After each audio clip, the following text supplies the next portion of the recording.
Praise rained down on Harold, a young man hailed for his work. Gratitude curled into a grateful grin. A curious voice blurted, "What's gotten into you?" And when the crowd leaned in to add more, Harold bolted. Harold bolts down the street, grinning ear to ear as joy buzzes through him. His cherished house, completed only yesterday, waits right where he left his dreams.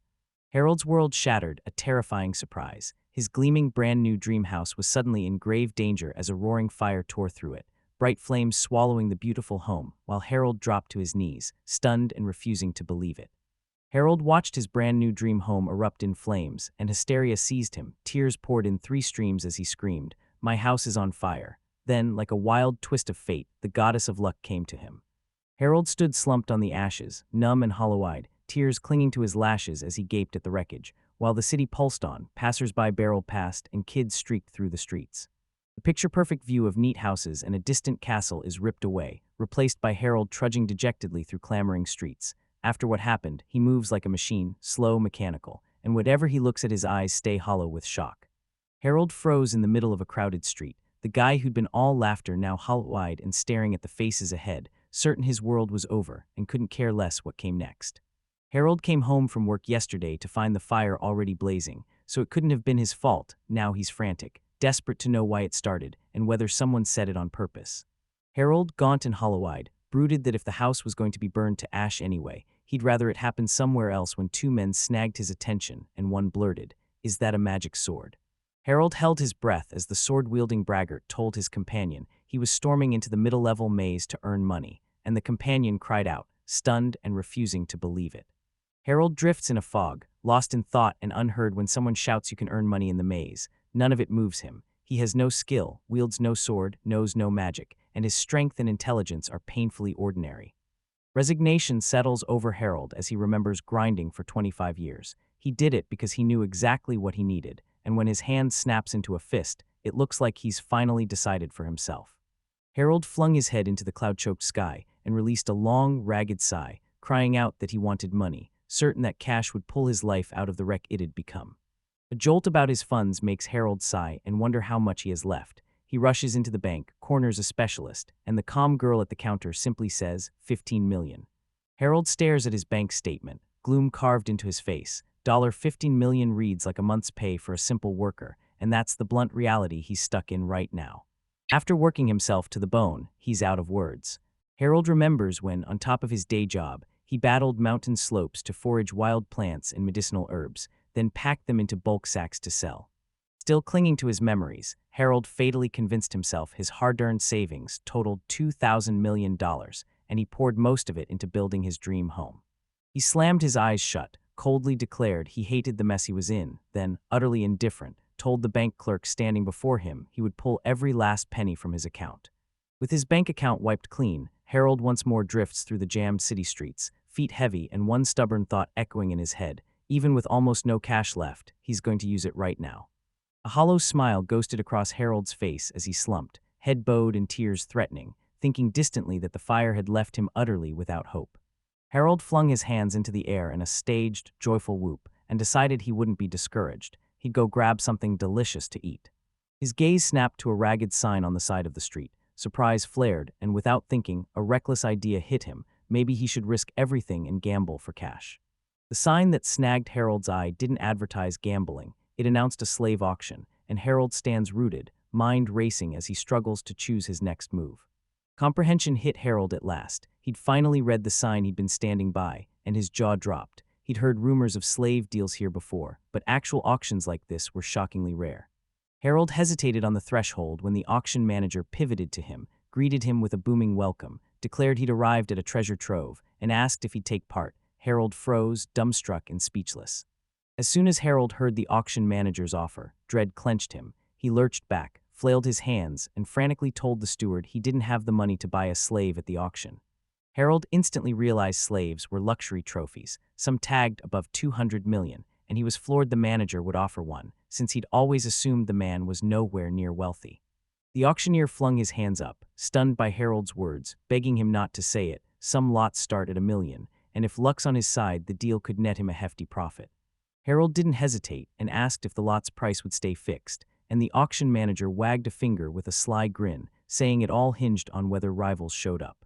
The manager leans in and tells Harold the whole outcome can hinge on the starting price. If it's too low, it can cripple the organizers, and he declares that's the most thrilling part of his job. The auction manager leans in again, asks Harold for permission to speak, then beams and promises everything will be absolutely fine, even if Harold just steps inside to look and buys nothing. Harold finally gave in to a distraction, squinting as he decided to just browse. Buying didn't matter, it was irresistible. Harold edges forward and asks the steward if he has to pay for admission. The auction manager lights up, gives a friendly pat on Harold's shoulder, declares there's no charge, and waves him in. Visitors are greeted by a vast hall crowned with a raised platform and stage. Heavy curtains drape one side, and a motley crowd of men and women sits scattered around. Harold burst through the door and scanned the room. Confusion and stunned disbelief churned in him until he instantly saw the crowded hall and the raised stage at its center. This was the auction. Harold burst through the door and froze, shock pinning him as he scanned the hall, trying to grasp where he'd landed and what was unfolding, rooted and unsure how to behave at the event.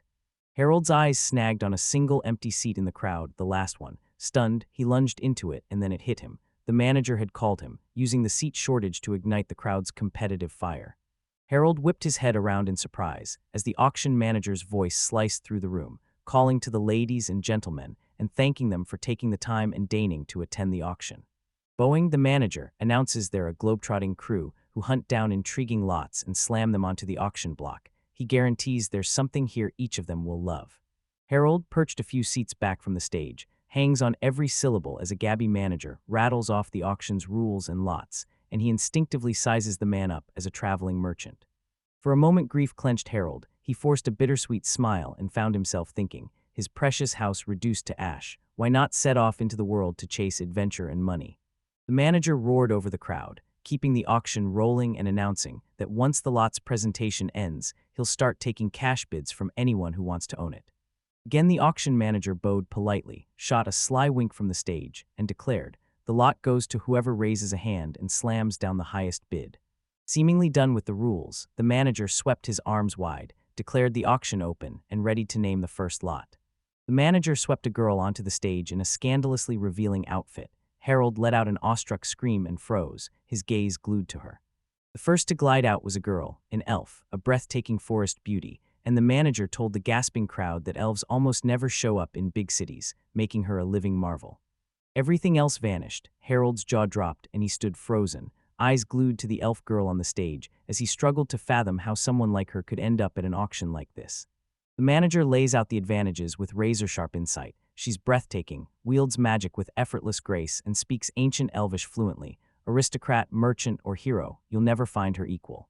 The auction manager finishes the lot description, tosses a sly wink and greets the visitors, then bellows the starting price, $200 million, and Harold's eyes snap to him, frozen in shock. The crowd around the stage erupted, shouting bids to drown one another. 300 million, 580 million. One slammed down $1 billion, another howled 2,900 million for the lot. Harold freezes, eyes wide, as bids rocket to $6,230 million and $6,030 million while the manager roars, demanding someone go higher. The manager scanned the rows and bellowed there were no more bids. The lot sold for $6,030 million. The steward announced the winner, a joyfully smiling man in armor. The manager drove the auction onward, and Harold watched, breathless. He thought the whole spectacle was incredible. Yes, she was undeniably beautiful and wildly unusual, but Harold somehow couldn't detect any real value in her. The manager slammed the gavel and drove the auction onward as the crowd ringed Harold, erupting with shouted bids, 150 million, 300 million, 400 million, 500 million, 800 million. Harold slumps weary, as the manager bellows and the scattered crowd roars it back. The bids balloon into ruinous totals, enough to rip the roof off, and the manager roars that the final lot is up. When the manager said he'd show the last lot, relief flooded Harold. It was finally over. Then he howled as the final lot proved jaw-droppingly strange. A collective gasp ripped the air when the steward revealed the final copy, a dark elf, and the manager, elated by the event's success, thundered, "Any interested parties?" The dark elf stood like a cold statue as the steward droned her introduction. She stayed silent, never met the hall's gaze, and made it painfully clear she didn't care. Everyone who'd been swept up in the auction's fever fell into stunned silence, their faces a raw mix of surprise, shock, and cold, rising fear. The first shock cracked through the hall and frantic whispers erupted as people clawed at each other to confirm, was she really a dark elf? They believed even a single contact with someone like her could cost you your life. The manager, already bracing to ride the crowd's joyful hum, staggered when their words about her cut through the noise. Murmurs swelled in the hall as Harold realized the elves had stood against the world for ages, and he felt the people's fear. Dark elves unleash misfortune on anyone who comes into contact with them. Harold's childhood is haunted by a single legend. Countless children's parables and teaching tricks sprang from tales of dark elves, and adults in his country say those shadowy creatures creep into naughty kids' lives to unleash misfortune. Harold scans the room, suspicion sparking. Dark elves are far rarer than ordinary ones, and most here don't even know it, while the hall hums with relentless whispers about the grisly fates of anyone who dared contact them. Trembling with worry, the steward blurted to the crowd that the elf was young and innocent, knew a touch of magic, could handle the household chores and tag along on daring adventures, and rocked in impeccable style. Skepticism crackled as the room froze and everyone avoided the steward and the dark elf's eyes. Then a voice snapped, leaving the steward stunned. On our continent, dark elves are unclean. As angry murmurs and shouts swelled around him, the manager snapped back with blazing indignation, insisting everything's arranged differently across continents, and that some people truly believe innocent dark elves bring great luck. Harold watches the steward desperately hyping the dark elf's virtues to the crowd, thinking it's nothing but a roll of the dice. He'd expected the elf to make a splash.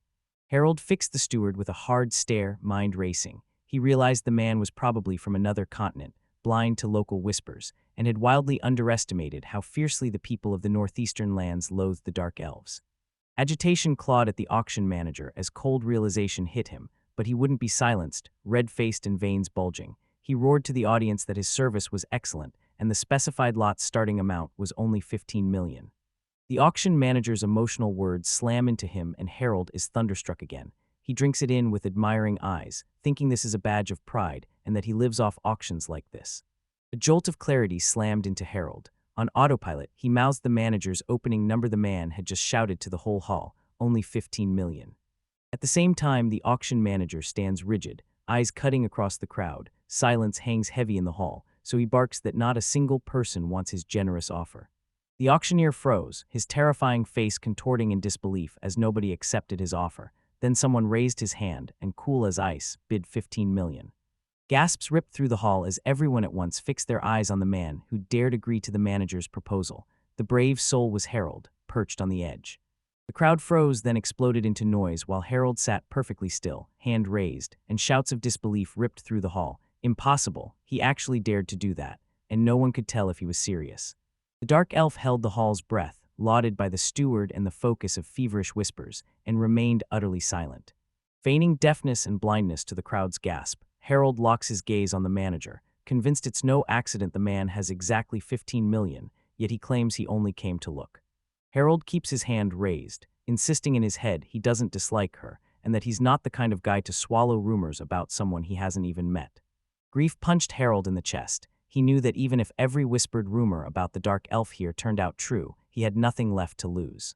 When someone in the hall agrees to the announced amount, the manager erupts, waves his arms like a showman to snag every eye, bellows the number again, and pushes everyone to jump in, miss it, and the chance is gone forever. The manager pulled every string, but the people in the hall kept trading icy, fearful looks, none daring to defy the settled opinion. Despair snapped. The manager squeezed his eyes shut and roared that, since no one else backed the bet, the lot goes to Harold for $15 million, a proclamation that left everyone in the room stunned. The manager rifled through the bills, announced he'd received $15 million, and told Harold they'd pulled off a coup, a rare lot for just $15 million that in the West would fetch $16 billion. Harold shot the question at the manager: would he cancel the deal? The manager scoffed that trust wasn't the backbone of his business. The auction exploded. The numbers smashed every chart, and he walked away filthy rich, and now he's ready to hand the acquisition over to Harold. The steward, voice like silk and a courteous bow, urges Harold to let a single drop of his blood stain an enchanted collar. Later Harold must clasp it around his dark elf's neck. Harold reels, blurting, "What must I do? Do you really need my blood?" The steward confirms, "It's required for the imprinting right that binds the dark elf to his will." The manager declares the accessory will lock him into a gentleman's guise. Touch it with a fingertip, and a needle snaps out to prick him, producing the single drop of blood the procedure requires, and only Harold can remove it from the elf. Heart-pounding, Harold obeys the steward, imprints himself as the dark elf's master, and snaps the strange collar onto the dark elf's neck, the ritual locking them into a tight, inescapable bond. Harold locked eyes with the dark elf and calmly declared that the moment he slid this accessory onto her, he became her master. She went wide-eyed, stunned into grateful agreement, whispering a breathy thank you. The dark elf, who'd shown no interest before, suddenly snapped to attention and, eyes wide with surprise, studied her own face in the accessory the man who'd called himself her master had just clipped onto her. Grinning warmly and locking eyes with the dark elf standing before him, Harold offhandedly dropped that he still didn't know her name. She jolted, surprise flashing across her face. Confusion tore through the dark elf, shock clinging to her, but she couldn't tear her eyes from Harold. After a brief, trembling pause, she forced out, "My name is A.T." Still grinning amiably, he slid a sly wink at the young dark elf he was now linked to, shot back that her name was cute, and announced his name was Harold, his full name sounding like Harold Smith. Adai the dark elf pinned him with wide, thoughtful eyes and in her own soft way, breathed Harold Sama, then her gaze sharpened as if to demand something bold, but she swallowed it and fell silent. Harold skidded to a halt in surprise. Addy the dark elf had been fixing him with an unblinking stare. After a beat he hesitated, then blurted out, "What's wrong? Did something happen to you?" Addie, the young dark elf, flushed with shame when she realized Harold had noticed her curiosity. She spun away and insisted she was fine. Harold thought about it, but she suddenly blurted that she was glad he was okay. For the first time since fate's wild twists thrust Harold together with that unusual dark elf girl, she smiled straight at him, locking eyes and showing no hint of fear. A jolt of clarity hit Harold. His dream house had burned down yesterday, and he'd lost everything, but against all odds, things weren't as ruined as he'd feared. His life flipped overnight when he suddenly ended up with a young dark elf companion named Addie, still bound to him by the imprinting procedure. Harold's hands shot to Addie's sides. With a razor-quick, deft motion, he whipped a hooded cloak over her, the fabric swallowing her exotic features before prying eyes could react. Addie's hands flung up in a reflex to shield her ears and hide them, then she felt fabric drop. Harold had tossed a hood over her, and he just smiled in agreement. Harold and Addie gaped in disbelief at something ahead, stopped cold on the city street after already leaving the auction room. Harold Denetti saw a smug, armored man grinning and puffing his chest as he proudly waved to the crowd, and at his side stood a breathtaking elf girl frowning. The beautiful elf beside the smug knight, who'd bid at the auction, scowled like a brewing storm. Then something on the street sharpened that scowl into outright disgust.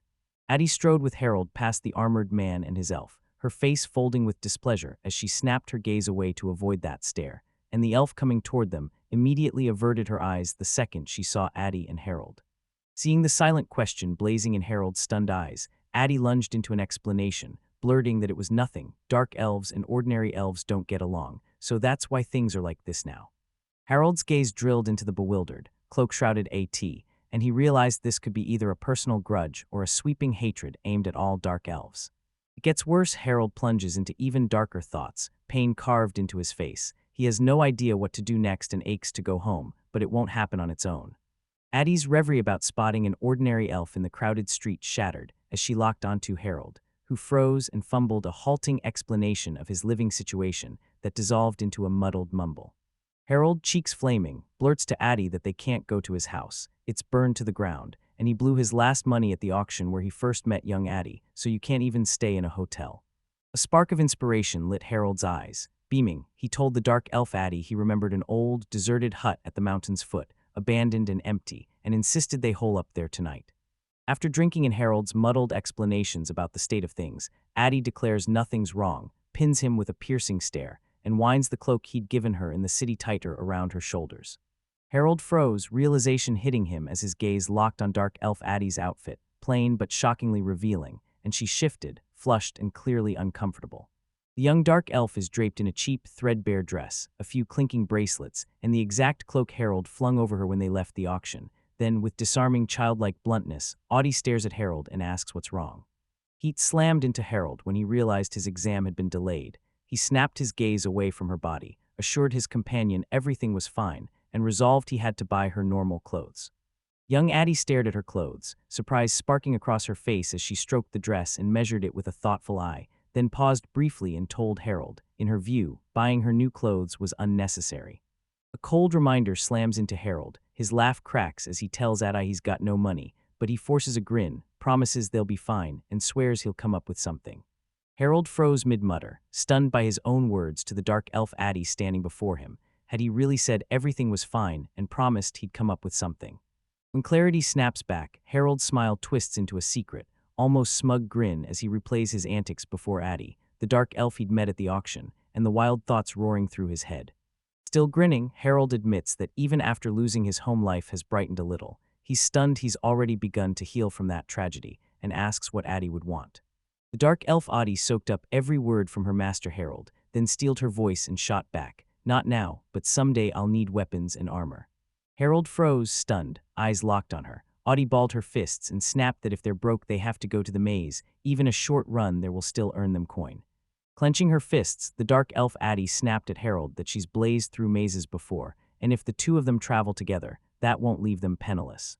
Her words about the maze slammed into Harold. Memories of the steward saying the dark elf wields magic and can navigate mazes, and of two men saying you can earn money on the maze's middle level, flooded his mind. Addie's cheeks heat as she admits dark elves plainly don't belong in a place like this, so she reckoned it would be a real problem for her to simply work for Mr. Harold here. Addie whips around and tells Mr. Harold to watch. Then she bends low and deftly snatches a pebble the perfect size from the ground as Harold stays silent. Addie, a small dark elf, melted into a blur, snatched a stone and hurled it skyward with practiced precision, instantly knocking a passing bird from the air. A young dark elf shot the bird from the sky. It crashed at Harold's feet, a gut punch to his soul that left him mute and rooted, staring at his companion's sudden, unexpected maneuver. Harold froze, eyes bulging as he stared at the bird crumpled at his feet, then finally exploded. "Are you kidding me? Do you really expect me to believe you're that skilled?" The dark elf confessed, voice tight with anxiety. The hunt went awkward and she only snared one bird. If she'd had a bow, she'd have hooked at least 3 at once. Harold expects to learn more magic and believes Addie can survive the maze, so he urges her to start preparing now. He warns that despite her confidence, the maze is deadly, and she must retreat the moment it gets too dangerous, because survival is everything. Harold insists he doesn't want to get hurt and urges you to be careful. Addie, blinking in confusion, smiles and vows, "Harold-sama, don't worry, I'll protect you." When the conversation ended, they surged off. He trailed her to the forest hut, and the Herald, grinning, utterly baffled, realized this was the first time he'd ever seen his dark elf-8 smile. A bolt of realization slammed into Harold. He fixed his face into an unreadable mask and asked himself what she meant by promising to protect him. Would that promise drag him into the maze to fight the dark elf? When Harold finally reaches a small hut nestled among trees at the foot of the mountain, he tells the elf Addie that, though no one lives there now, it's shockingly spotless inside and out. Harold tended the hut and dropped by now and then, telling a stunned Addie that when he finally earned a house, this place had been his lifeline. He'd gathered wild herbs and plants here to sell. The dark elf Addie listened to Harold, fists tightening as she vowed she'd whip up a meal for them right away. Spotting dishes and a stove in the hut, Harold grinned and accepted his young companion Addie's offer. Exhausted by the day's tidal wave of emotions, the dark elf Addie curled up by the stove and crashed into a bone-deep sleep, utterly spent from everything she'd endured in that brutal day for both of them. Harold's grin lights up at her soft, peaceful sniffs. He grabs a blanket and gently tucks it over the sleeping young elf fate had hurled into his orbit during that day's strange, unexpected events. Addie the dark elf snapped awake with a shudder. Her sleep was paper-thin, cheeks aflame. She stared dumbstruck as Harold stepped forward, bewilderment mirrored on his face. Worry nodding his voice, Harold flashes a guilty smile at the dark elf asks if everything's okay, and instantly blurts he never meant anything strange. He only brought a blanket to cover her up. Addie the dark elf froze in stunned surprise, then stammered a bewildered "thank you" to Mr. Harold for his concern, fear clutching her at first as she dreaded what might happen. Relief crashed over the dark elf Addie as she realized everything was fine, and Harold only wanted to take care of her. She curled beneath the blanket he'd brought and slipped back into sleep, while Harold's smile returned and he watched her, saying she'd fallen asleep again. Harold watches the dark elf back as she sleeps by the stove and his gut snaps. She's still braced for an attack at any moment, so he must be even more careful. Harold leans in and gently plucks a stray lock from the dark elf Addie's fast-asleep face, convinced she still shivers at the thought of being touched, and telling himself a servant should be at least partly prepared for a turn like this. Harold couldn't tear his eyes from the serene, sleeping face of the young dark elf Addie before him, her bangs hiding part of it, and the same pendant at her throat still tethering her to him. Harold watched the sleeping young elf's face so long his mind spun. He shuddered, grimaced, and ran a hand through his hair to fling off obsessive thoughts about the dark elf. A sound above the trees, the trampling of countless armored feet swelling into a thunderous roar. Hearing him, the dark elf Addie snapped awake and Harold went rigid with tension. A whole squad of armored warriors thundered through the forest in an unknown direction, their pounding boots sending birds and beasts scattering and jolting Otzi and Harold inside the forest hut. Harold slipped out to chase the racket, melted into the trees and watched them march past, a squad of Imperial soldiers, news of which he'd never heard, and I couldn't help but wonder what storm was brewing in the east. Harold barreled back into the hut and unloaded everything they'd seen near the forest the moment Addie woke. He was baffled by the Empire's turmoil and couldn't tell if it would explode into a full-scale war. At breakfast, the dark elf 8 crouches on the floor, hanging on Harold's every word as he spills what he saw in the forest and frets about life in the country. Then she admits, voice tight, that everything he's told her now genuinely scares her a little. Harold gaped, stunned that something like that could scare her. He looked at her blankly, then asked his dark elf companion Addie to slip away with him to some other place, anywhere away from here. Elfaddy blinked, thrown by the question, and asked, voice trembling, "Are you really sure that's even possible?" Harold smiled contentedly, certain, and said everything was fine, they just had to earn the money to travel. Harold jabbed the question at the dark elf Addie again, "Where do you want to go?" And Addie closed her eyes, folding into thought as silence stretched on for several minutes. Suddenly she leaned in, decision snapping into place, eyes blazing at Harold as she asked if he could make it happen. She wanted to go to the southern part of the continent, to Astardi Canyon. Harold shot back that they'd go there, saying the ferry is the most profitable route. To make money in the maze he needs AT, but all he has is his late father's spear. Addie the dark elf fixed Harold with a piercing stare and asked if he wasn't itching to discover what lay inside. Harold squinted, then admitted, since she brought it up, he really was, his curiosity about the maze igniting. Harold locked eyes with the elf Addie, made a quiet decision, eased down beside her on the floor to her shock, then cool as ice declared, "You're my servant now." She hesitated, stunned, then, truth settling in, nodded her agreement. Without warning, Harold traced his hand across dark elf Addie's cheek, color flooding her face as he cradled her chin, and declared she couldn't just leave him. He wasn't going to let her go. Harold stepped forward and pressed a soft kiss to the bewildered dark elf Addie. He flushed, sprang upright, mussed his hair, and blurted that if she had something to say she should say it. She was very important to him. The dark elf Addie sat frozen, completely taken aback for several moments. Then emotions detonated across her face as every reaction to Harold's kiss blazed into view. Harold blinked, confused and squinting, as Addie wrestled his scattered thoughts into a coherent sentence, and she, cheeks blazing, blurted out if he meant she mattered, not just his servant. Harold sealed his lips and turned his back to the elf Addie. She remained seated, refusing to look, reeling as she tried to absorb what had just happened between her and Mr. Harold. Ida's young dark elf eyes clouded, embarrassment, a harsh glare or raw shame, and she squinted sideways as the memory of what just happened slammed into her, and she scrambled for the right words. At last the dark elf 8 snapped her scattered thoughts back into place. Cheeks blazing, she brushed a trembling finger across her lips and whispered to herself that it had been her first kiss. Determined to kick off his training, Harold stormed into the city to earn money, then froze at the familiar shop's door, cheeks burning with embarrassment and despair clawing at him, but he forced himself back to work. Harold slips into the shop, telling himself he must earn coin to get through the maze and will only work a little before leaving. He desperately hopes they won't shout. Then the shopkeeper appears and they both crack surprised laughs. Suddenly the shopkeeper burst from the inner room and his face contorted into a terrifying, mask-like visage. Harold froze, panic ripping through him as he prayed to the gods in his head. Suddenly, instead of scolding him, the shopkeeper burst into tears and lunged at Harold, crushing him in a fierce hug and crying out that it was Harold, he was alive. The shopkeeper tore at his hair, scolding himself for barging in unannounced after a nagging gut feeling sent him sprinting to Harold's new house, only to find it a charred, burned-out ruin. After the shopkeeper finally steadied himself, he and Harold sank into the back room and methodically unraveled every wild thing that had pelted him the past few days, and at last the shopkeeper's face cleared as he said, "Now I understand everything." What? After hearing all that, the shopkeeper rocked back and said, "So Harold planned to earn his living by tackling the maze. I can't see why he'd need funds just to train for it." The shopkeeper gaped, baffled by Harold's plan to return to the southern continent. Harold faltered, then snapped that it was necessary and dodged the questions. He'd kept silent about the dark elf at the auction. The shopkeeper's eyes pinched. He let out a heavy, resigned sigh and admitted Harold must have reasons he couldn't reveal here and now. The shopkeeper shot to his feet and stormed off, ordering a stunned Harold to wait right here and not move. Harold stared after him, baffled, and offered a quiet, wordless nod. The shopkeeper barreled back, slammed a fat sack of cash onto the table in front of Harold and barked, "This is for you." Harold's jaw dropped as he burst into a stunned, grateful exclamation. Harold, worry-nodding his voice, leans toward the shopkeeper with a grateful, guilty glance and tells him that when a teacher does good to a student, the student repays it. Good always comes back to the one who started it. The shopkeeper hardened and told Harold this was the exact money he'd set aside for him, and when Harold said he'd be leaving soon, the shopkeeper snapped that he had to hand it over right then. The shopkeeper tells Harold that after 15 years of conscientious work, he can treat the small sum as a modest severance, and Harold, overwhelmed, feels tears sting his eyes and thanks the owner for his help. Harold Sama storms back into the forest hut and Addie, the dark elf, greets him. Harold's eyes devour the steaming fried chicken, and he gushes praise at Addie for cooking him something to eat.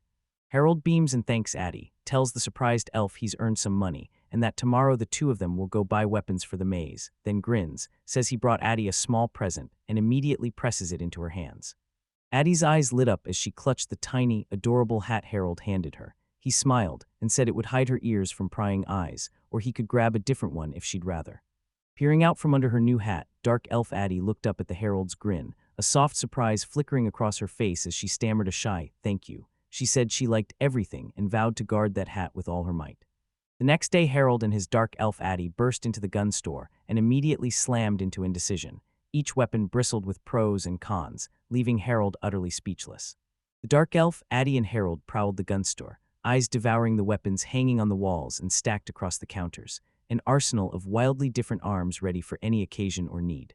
Addie, the dark elf, tore through every display in the shop, then turned to a bewildered Harold, overwhelmed by the massive selection, and declared she'd already picked what she wanted from what's here. Addie, the dark elf, cradled a serious rifle fitted with a gleaming optic, locked eyes with her master Harold, and declared it perfect for their descent into the labyrinth. Standing at the counter, the seller gaped at her in surprise as the dark elf Addie leveled a rifle with a telescopic sight and declared to Mr. Harold, "I've decided, I want this version of the weapon." The smiling salesman in the shop leaned in, seeming to approve her choice, then asked, eyebrow cocked, if she really needed the sniper rifle, and added that if she did, it would cost Harold and her $50,000. Harold beams that she loves everything, but he grumbles that AT should have picked a pricier weapon. The dark elf tilts her head and replies thoughtfully that price was one of the reasons she chose this kind of weapon for the maze. TT tells Harold she craves a firearm, shoots a sidelong glance at the weapon on the wall, and snaps that the magic bow will outmatch any ordinary gun, but that's not the point. Harold's eyes snapped to the wall of magic bows, and he gaped when the tag screamed 6-8 million. Addie gave a knowing look at the bow-lined wall and declared firearms have the edge, raw power, even when they're cheap. He slams his point home to Harold. They'll still need ammo for the weapon she chose, but the final price will match its quality if they don't waste a single round. She admits the rifle screams and is harder to aim than a bow, but they can quiet its noisy parts, and Addie's a natural marksman. Harold stood frozen as the dark elf Addie launched into a razor-sharp, enthusiastic rundown of every weapon in the shop, pros, cons, and tiny quirks, and shock hit him. She was talking to him so calmly now. Harold realized his dark elf companion 8, despite her youth, was obsessed with weapons and literally lit up talking about them, which made him grin again as a warm blush climbed his cheeks. Harold grins at Addie, her cheeks flushed with pleasure, and declares, "If you're decided, we're taking this sniper rifle with the telescopic sight," then urges her to grab a silencer so the shots whisper. Addie the elf clenched her fists, eyes sparking with joy, and cried, "Are you sure about this generous offer?" Harold nodded without hesitation. Standing at the counter, Addie dropped into a polite bow before Mr. Harold, thanking him in a daze and vowing she'd prove useful now that she had everything he'd chosen for her. At last AT and Harold locked in their haul. A sniper rifle for 50,000, 20 sets of cartridges for 20,000, cartridge belts for 20,000, leather gloves for 10,000, and a silencer for 80,000. Harold watches the dark elf AT, satisfaction blazing on AT's face as she reappears in full gear and a new dress, hoists a sniper rifle over her shoulder, and cheerfully announces everything is fine and she's ready to go. The elf Atai spun around, cheeks burning with embarrassment, and realized her master, Harold, stood silently behind her, waiting for her to finish preparing to enter the maze. Harold's grin lingers, savoring his thoughts, while ATC zeroes in on how his clothes and gear starkly clash with hers. He's dressed plain and cheap, armed only with his father's old spear. Crimson with embarrassment, the elf Addie fumbles, trying to talk about her appearance and blurts that Harold Sama is her master and she's his servant, yet he looks utterly unfit for a master's role. Harold freezes, surprise etched on his face, and stares blankly at the dark elf as he scrambles to make sense of her words. Addie snaps that he could pay attention to himself while hunting the perfect accessories for her. Understanding hit Harold like a thunderbolt. He lifted a placating hand and declared that with their coffers tight, they should arm her first with weapons and gear. She had combat experience. He soothes 80, promising that if any money's left, he'll buy himself something. She presses him again, "Are you sure?" And Harold thinks he is, even as he realizes all his current stuff is an outrage. Harold clamps his plain spear with both hands, forcing a grin as he strikes a fighting pose. It looks razor-sharp from afar, but up close it's blunt and useless, nothing like Addie's finely crafted gear. Harold knows he's weak in combat. The spear is his only lifeline, but in the maze it will snap in moments, and he isn't even sure he'll get a single chance to swing it. Standing beside Addie, Harold leans in and says the kingdom itself runs the maze they're about to enter with her. It's teeming with monsters that threaten the entire region. Harold plunges back into the tale, telling Addie, who hangs on every word, that those who brave the maze sometimes walk away owning the demon treasures they dig up inside. Their mission: hunt down and annihilate every different monster in the maze, leaving none to escape and threaten the kingdom's peaceful existence. Finishing his blunt rundown of the scant dangers Harold knew about the maze, he locks eyes with Ishan and snaps, "This is how things are and where we're headed." Harold burned to hear his father spell out every secret of the maze, its twisting paths, hidden traps, and the dangers that could await anyone inside. Harold's childhood snaps back, spear drills and relentless practice. He pushed until his limbs burned, but his father kept saying he wasn't capable, so Harold clung to the certainty that the maze and the battles were never for him. Harold's chest tightens as he remembers his late father, a man who burned his life chasing the maze's secrets and whose name echoed far and wide. Harold still remembers, 15 years ago, on one fateful day his father, as always, marched into the maze clutching his research and never returned. In that maze, not returning meant death. His father's research hunted down the maze's deepest heart, and Harold begged him to earn money the safe way, who charges into a cramped, twisting maze clutching only a spear. Young Harold grew up frail and sickly. His father vanished into the maze, his mother crumbled under the grief and died, and Harold was left utterly alone. Regret slammed into Harold as he remembered begging Beale Fatty not to risk herself in the maze and to turn back the moment it became too much. And now, before he's even stepped inside, he already feels himself cracking. Harold was drowning in memories of his parents' untimely deaths when Addie's worried voice sliced through the silence, asking, "Harold-sama, is your hair all right?"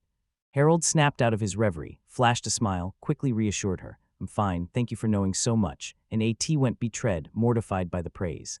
Harold's simple compliment hit her out of nowhere. The dark elf blushed again, clenched her fists, looked away, and begged him not to say such embarrassing things. At last Harold and the elf Addie arrive at the right spot. Harold beams and declares, "This is the maze." He yelps at the sheer number of people clamoring to enter. Addie stares wordless, then someone suddenly roars at them to wait. A man strode up to Harold and Addie, and when Harold saw the uniform he knew this was the maze's guardian. He shot the question, "Do we have to pay to get in?" The guardian beams that admission's free, then leans in to flag one tiny problem. Harold and Otzi exchange blank looks, totally baffled. The guardian warns they've just discovered a deadly monster prowling the maze. The guardian announced they'd rallied the knights but couldn't find the monster, and when he never reappeared the hunt was called off. Stay on guard. Two heralds leaned in and whispered into Addie's ear. He demanded Addie's verdict. She locked eyes and said, "If it's only one or two monsters, maybe." Set her jaw. She'd bungled things before, but not this time. She clenched her fist like iron and urged him to stay sharp in the maze. Then a blood-curdling scream ripped through the air. "Monster, we're going to die." Harold and Eityar gaped as a charging crowd slammed into the maze entrance, bulldozing everyone in their path, even the guard. The newcomers lock eyes on Harold and Addie, brand them as bad news, and snap that they should turn around and go home, right now. One of the young men jeered at Harold. "What kind of spear is that? You actually decided to head into the maze with me." They kept tearing into Harold, likening him to pioneer Edwin Smith, the very man one of them once worshipped, now sneered away as pointless since Smith is dead. Harold's heart slammed against his ribs. Were they really talking about Edwin Smith, the name of his late father, the maze explorer? Harold's thoughts raced through the legendary pioneers' names. Then the same young man suddenly spotted Addie, and his breath hitched. She looked impossibly cute in that hat. Decency gone, he leered at her bulky uniform. He loved girls like that, and shameless, told her to leave Harold, when suddenly Harold's face snapped into a terrifying grimace. Harold lunged, spear flashing, and slammed the tip against the insolent young man's neck. He wheezed, fear and indignation clawing at his throat. Harold's face twisted into a nightmare as he snarled at the screaming scoundrel that setting eyes on his woman and trying to finish him wouldn't be enough, while the young man's accomplices froze in stunned silence. Gloom-wrapped Harold, he knew every twist had funneled him to this moment, so nothing surprised him. The thugs recoiled, babbling it was a joke and that Addie stood behind him, unharmed. Harold's grin burst as he locked eyes with Addie. She froze, stunned, she hadn't seen that coming, and he swallowed a silent apology, clinging to the hope they'd be okay. He ripped the weapon from the insolent man's throat, voice low and fierce as he told Addie he couldn't stay silent this time, then urged her into the maze, and she agreed. Harold's cutting rebuke leaves the insolent pair gaping after him. One is sure it's over, the other still doubts. They still write Harold off as a beginner, but no one will risk him again. He could have killed one of them just now. Meanwhile, Harold and Addie plunge into the maze. He grins at her and vows, "Everything will be fine, I'm right here beside you." They burst into the maze and howled in amazement at its staggering scale, and Harold grinned, casually asking, "This is the maze." Harold beams at the floor and walls gleaming like glass. Addie says it's the labyrinth's light, then a memory hits her. She calls his name, desperate to speak. Blushing, Addie blurted she'd been utterly ecstatic in that moment. Harold blinked in surprise and asked her to say it again. Addie's cheeks flare as she mumbles that she's surprised he called her a woman. Harold strains to catch the words, but relief crashes over him when he realizes she's not upset. Suddenly, before Harold's stunned eyes, Addie dropped into a relaxed pose and unleashed a lightning-fast, dead-on shot that ripped somewhere deep into the maze. She peers down the corridor, waiting for any sign but met with heavy silence, then drops the bomb on Harold. She's injured someone there, and his eyes go wide in stunned disbelief. Further down the corridor, they found a sprawled, defeated monster she'd just smashed, and Harold grinned, perfect, he didn't even notice. Addie drank in the praise with a smug grin. It was a tiny monster. Her razor hearing and hawk eyes made it a joke, and Harold, stunned she could do that, asked if they could push deeper into the maze. T snapped at the stunned Harold that she'd somehow clawed her way to the maze's heart, but she'd never have made it alone. Then the monster croaked. Understanding washes over Harold. He blurts, "Did you ever have any friends before?" She falls silent, and he calls her name again, panic lacing every syllable. Silence hangs for a heartbeat. Then Addie shoots the stunned Harold a look and declares she once had friends on the Western continent. Crouched beside the slain monster, they whisper urgently as she tells Harold that the Western continent once hosted a band of explorers made up entirely of women. AT reports she'd been on that research team back then, but something else lurked there, something she refuses to reveal. Harold reads the confusion on Addie's face, winces, and admits he probably shouldn't have asked. Then, softening, tells her, "If you don't want to, you don't have to talk about it." AT shoots Harold a grateful look, finds kindness in his eyes, and decides now to spill every secret. She chose to give him a quick confession. Their leader fell head over heels and funneled most of the group's profits to that person. They mined relentlessly, but even that haul didn't always satisfy him. They spiked Addie's drink with sleeping pills. She woke to find she'd been handed over to a man running illegal operations. Harold froze, stunned by the news. 8 dropped the bomb on the stunned Harold. She'd heard before that an innocent maiden from the Dark Elf family could fetch a king's ransom. Harold's voice broke as he apologized, saying he's so sorry this happened to her and insisting her leader behaved disgracefully. Addie's fingers tremble as she whispers, voice cracking, that if her boss had acted differently back then, it wouldn't have happened. Addie declares that without it, she never would have met such a kind master, Harold Sama, and Harold freezes, shock ripping through him again. Harold gapes stunned, while Addie snaps that if she'd met anyone else who turned out terrible, she'd end up hating her past. Her words slam into Harold. He reels, he can't believe she said that, and a sharp pang tells him too little time has passed and he can't even remember being a good master. Harold clenched his jaw, swore he'd get stronger, shoved himself to the limit, and started by skinning the fallen monster. Watching Harold work, AT stammers, bewildered, admitting she now seems to understand her former boss's feelings. Addie keeps vowing that if she ever falls in love with Harold Sama, she'll move heaven and earth for him. Harold and Addie plunge deeper into the maze, while Addie never stops firing, blasting the shambling monsters out of their path. 8 fells the monsters and Harold butchers them. The skins are crushingly heavy, so Harold says they must hurry home, then 8 bellows his name. Audie's voice goes stone serious as she tells Harold, who's just climbed up, that a door yawns before them and might hide treasures, and the single word treasures leaves Harold utterly dumbfounded.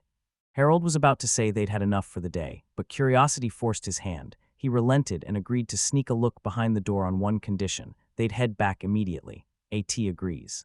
Addie wove a crackling spell with his hands and huge butterflies erupted into flight around them, and Harold gaped, eyes wide with stunned disbelief.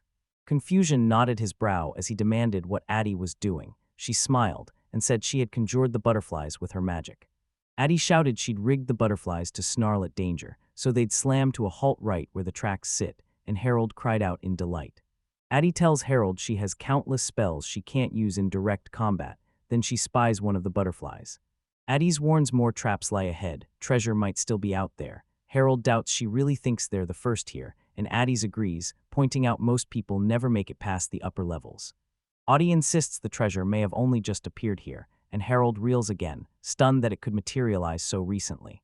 She swears Harold was right, the labyrinth has a will of its own, and the moment the treasure is taken it starts purging the place, ripping the maze to ruins over the next few days. The maze keeps shifting the treasure and springing fresh traps. Harold brooded on that as rumors swirled the maze even spawns monsters, it's teeming with mysteries. After outwitting the traps, Harold and Addie fling the door open. Harold snaps forward, and they surge into a vast chamber dominated by a raised platform at its center. Harold's eyes lock onto the object perched on the raised platform in the room, and a bolt of certainty hits him. This is undeniably a priceless artifact. Harold leaned in, certain it was a cursed dagger. Aisha nodded, eyes wide. This was a rare item meant for high levels. Harold points out that Addie already knows he's clueless about the maze, then leans in and presses her to decide what they should do with the dagger next. Addie snaps that it all boils down to the magic behind the curse. You can use magic items, but if an item is built purely from a harmful curse, they won't be able to use it or sell it. Harold urges them to leave everything as it is until they can identify the curses, desperate to avoid danger. He asks if the dagger is expensive, and Addie bluntly says it is. Addie drops a bombshell. That dagger could buy an entire house. Harold freezes, heart pounding, stunned that the blade might be worth the home he's been saving up for 15 years. Addie leans in and fires off that if they can keep raking in profits at the lower tiers, they'll be set for a month, and if luck smiles, they'll snag the whole payout in one shot. Harold listens, stunned. Harold snaps that selling the dagger won't buy a house, so don't fret, earn it the safe way. We only need travel money, and Addie nods in agreement. Deal struck. Harold and his companion, the dark elf Addie, shot each other fierce, satisfied grins. Harold and Addie exploded out of the maze, clutching the monster skins they'd claimed, as restless movement and crackling chatter greeted them outside. Harold and Addie skidded to a halt at the crowd's edge, baffled by the scene ahead and why everyone was losing their minds. The uproar sprang from the armored man, the Count's third son, still flanked by an elf. Rumors said he was heading into the labyrinth, and Harold recognized both him and the elf. Harold's gaze snapped to the Earl's son and his escort, a sick certainty hitting him. It really had been her that time. The son of the Count strutted forward, shouting that the elf was his servant and flaunting her before the crowd. The Count's son storms up and shoves the elf hard, barking for her to name her master out loud. She stands burning with shame and fury. The Count's son shoves the elf's hard again. Pain slices across her face, but she gasps that her master is the Count's son. He roars with laughter and keeps bragging to the crowd. Harold's blood boiled at the Earl's son's brazen act. He thought the boy wouldn't dare and urged the elf to strike back, until a cold truth hit him. Both were bound by the same procedure that gripped Eight, so fighting was impossible. The Earl's son won't stop crowing, grinning like a snake, that his elf is stunning and can wield magic. The Count's brazen son lunged and seized the elf in a crushing grip, convinced she'd not only guide him through the maze, but entertain him that evening. Drunk on the crowd's adoration, the Count's son sneers that none of them deserves his maid's body, but he'll let them listen to how she entertains him. Addie, jammed into the back rows, leans into Harold and hisses that the crowd's a wall, she can't see a thing up front.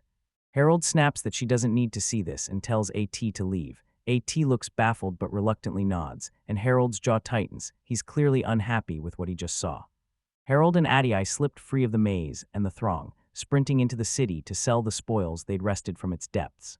Harold and Addie strode into the Naples Trading Company. He'd dealt with them before and knew they'd pay for everything he brought from the maze, and an employee stepped forward to greet him.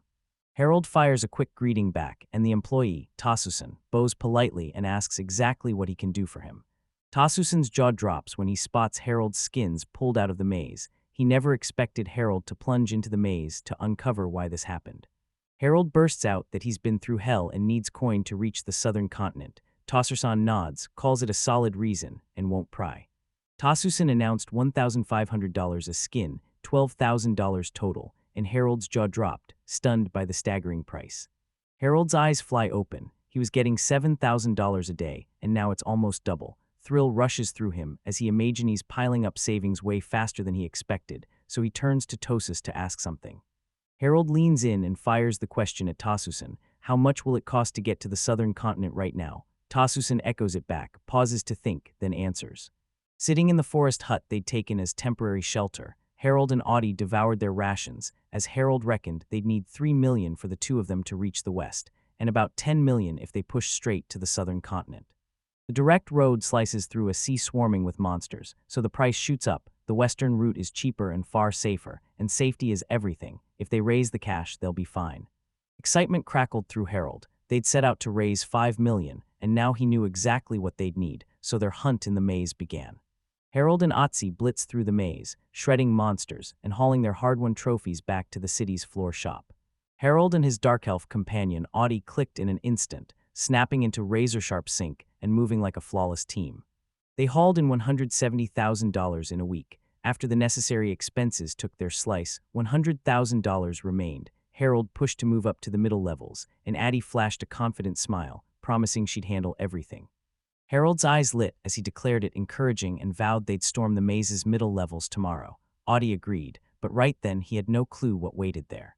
The day before, Harold and Addie were oblivious to what the maze's middle levels were about to unleash. At last, Harold and his dark elf companion plunged into the maze's middle levels.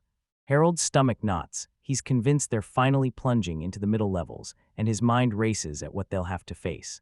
Addie, a few paces ahead, snapped rigid and skidded to a stop. Harold's eyes blew wide as he demanded, "What happened there?"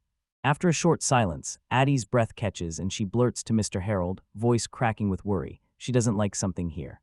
Harold snaps the meaning into focus. She means the air itself is oppressive and we've lost our way. Audie listened, then realized that's not it because someone was approaching them. Addie slammed Harold into the wall, barking, "Hide now," as a monstrous roar thundered from the labyrinth and froze Harold in his tracks. Right down the corridor where they're hiding, a massive tooth-studded monster with eyes blazing like flames charges straight at them. Addie recoiled when she heard the monster closing in, and Harold, fear written all over his face, screamed as the massive beast roared out of the darkness. At that exact moment, a colossal beast barreled through the tunnel right past where he and Addie were hiding. Howling all the while, the monster's blood-curdling scream reverberated through the tunnels as it tore into a side corridor and vanished. Addie hit the deck as the monster barreled past, shouting to the shocked Harold that it had come up from the lower floors. She shook the dust from her clothes and spat that the monster was an earth dragon, and Harold's blood ran cold as the guard's warning slammed back into his mind. Harold's jaw dropped as he realized who the guardian meant. The lower-level monster had climbed into the upper tiers, and warned her ordinary bullets wouldn't even leave a scratch on him. His skin was solid armor. Harold urges Addie to go home. He aches to plunge into the middle levels, yet the thought of facing that creature chills him, and Addie nods along.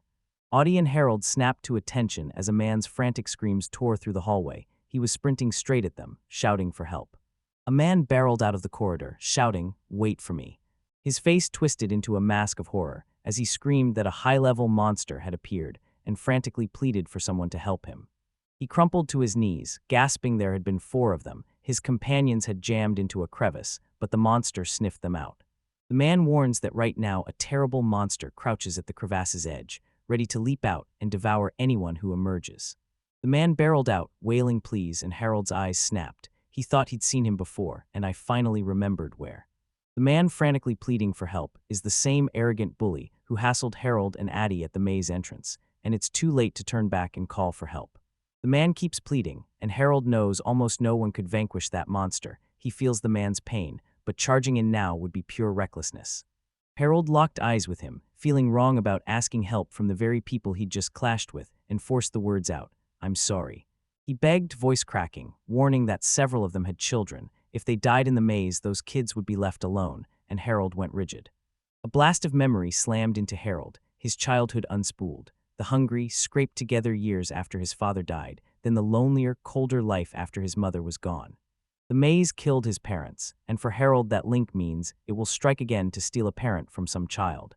Harold fires the question, "Where are your people?" The man staggers, then vows he'll help after all, worry lacing his voice because he still can't quite grasp what Mr. Harold meant. Harold flashed Addie a grin and said the man swears those people have kids. Even though the guy drives him up the wall, there's no getting out of it. We have to go help. Harold snarls that he's about to unleash his secret weapon and orders a tidette to care for him when he loses consciousness. He bolts off, and Eddie yells after him in stunned confusion. She has no idea what weapon he means. Harold, spear at the ready, rockets down the maze corridor, racing to pull the people trapped in the crevasse to safety. He bolted for the ambush where the beast waited hungrily. Harold's gut screamed this was it. Those four are probably pressed into that crevice while the earth dragon crouches, ready to pounce the instant they move. Hidden behind the hulking earth monster that waited like a patient trap for its prey, Harold scanned the scene, zeroed in on an opening, and coiled to strike. Harold smirked, eyes alight. Only one monster. He can pull off his plan without breaking a sweat. Harold scoffed. The monster wore the careless, prideful swagger of a powerhouse, so lost in its performance it never sensed Harold at its back, handing him a clean opening to strike. Harold yanked his spear into position, blasted out of his hiding spot, and a panic-stricken thought screamed that the monster had absolutely crushed him this fight. Harold's body convulsed and reshaped as he siphoned energy from another dimension, every centimeter pulsing with brutal power while his brain froze, teetering on the edge of explosion. Now Harold funnels the roiling, terrible energy into his short spear and slams a devastating strike into the monster. A memory slammed into Harold. Years ago his father warned him this force wasn't magic, and that this wild, overflowing power must never be shown in public. Harold hurled the spear with monstrous speed and force, and it tore through the air, locked on to land a single razor-precise strike. Harold's spear drove his spear through the monster's skin. It howled, a raw, furious cry of pain, and then crumpled in a thunderous crash. After unleashing that brutal strike, Harold's life drained away. Blood streamed from his eyes and nose as he staggered, blacked out, and crumpled to the ground. Plummeting, Harold clung to the last shreds of consciousness, knowing this blow would cost him dearly, and through the fog Addie's voice tore through the haze as she barreled toward him, shouting. Harold cracked his eyes open, instinctively felt his head on something soft, and as consciousness rushed back the truth hit. He was lying on Addie's lap while Addie leaned over, calling, "You awake?" Harold snapped awake. Addie burst into tears, admitting she didn't know what was happening, and then lunged after him into the tunnel. Harold flashed her a crooked grin, declared he was fine now, then hauled himself up off the tunnel floor. Harold admits his head's a little dizzy but feels no sign of anything worse. Addie says he somehow blacked out. She sprinted after him, found him, and saw blood. Harold flashed a grin at AT and promised he'd be more careful next time. She scowled, demanded a promise, and he swore he would. Harold's attention snapped to the people in the crevasse and he shouted, "Are you all right?" when, almost immediately, those very people emerged from the tunnel. The whole company surged around Harold, shouting thanks for saving them as their leader swallowed his pride and apologized for what he'd said back then. One of them bursts into tears, grabs Harold and chokes out thanks for filling his starving belly. He'd already convinced himself he'd never see his child again and expected death any moment. Harold locked eyes with Audie, the dark elf, and both cracked into relieved smiles, relief roaring through them now that everyone had survived. Harold busily folded his hands. He just won and planned to take a chunk of the monster carcass home to sell, but the hide was armor-thick, and cutting it would be brutal. AT shouts that the monster's skin is dragon metal, armored and nearly impossible to peel off, but Mr. Harold has already blasted a hole through it, and she wants to ask him something. Beside the defeated dragon, Addie gapes at Mr. Harold and demands to know how he punched a cavernous hole straight through the monster. When Addie demanded how he'd punched a hole in the dragon, Harold roared that he'd unleashed the rare skill, flaming continental all-destroying spear. When Harold revealed his plan to attack the dragon, Addie's jaw dropped. She gasped that the master wielded a near-mythic skill. Harold warns her that every time he uses the spear he blacks out and collapses, and the spear heats up and begins to melt, so he can't use it all the time. Memories of his fall slammed into Addie, tears bursting from her eyes again as she, on the verge of collapse, begged Harold not to touch that spear again. Harold's surprise blooms into flattery. He drinks in her words, lets a sad smile slip free, and promises he'll try not to use it again. A band of the rescued swarmed Harold, offering to drag the fallen dragon's carcass back to his house. He'd saved them all, and they were desperate to repay him. Harold gladly accepts their offer because the monster's hide is armor-thick, and he hasn't the faintest idea how much cash they'll rake in for it. At the Naples company where Harold hauled in his loot, he met with the employees and they delivered the blow. The material's average purchase price was shockingly high. They tell Harold the production will cost exactly $13 million, and the number slams into him like a freight train. He reels and nearly collapses again. Worry clawing at her throat, Addie rushes to the stunned Harold and blurts, "Are you all right? Your face, it's changed." Harold clutched his head, words abandoning him as it finally dawned on him why so many people rushed into the maze to hunt. The employee thrusts a form at Harold. "Put your bank details in, the payout's huge." Harold trembles but fills it out. His spear arm, rusted from years, falters and he gets hurt, yet the compensation more than covers the wound. 2 days later, Harold yanked open his banking app and froze. The 13 million he'd earned had finally landed in his account. He can't believe it. He actually landed the money, so they can finally set off for the southern continent. Harold bursts back into the HUD, declares he's home and thrusts a peach-studded dish at Addie. She arches an eyebrow and asks if he truly doesn't want any of it himself. T.I. reveled in Harold's attention, locking her gaze on the yummy with a bliss so fierce it left her breathless. Harold says he plotted a surprise, so he showed up bearing a treat. She thanks him and says she's eating it. Harold beams as he watches Addie devour a mouth-watering snack, and she grins, confessing she really likes it. Halfway through a bite, she freezes as Harold grins and declares they've finally saved enough cash. They're leaving on a trip tomorrow. Addie's eyes locked on the carriage for the first time and she shot, "Is that it?" Harold nodded. That carriage would carry them to the port city. They vault aboard the ship, barrel across to the western coast, then leap into a waiting carriage and thunder away.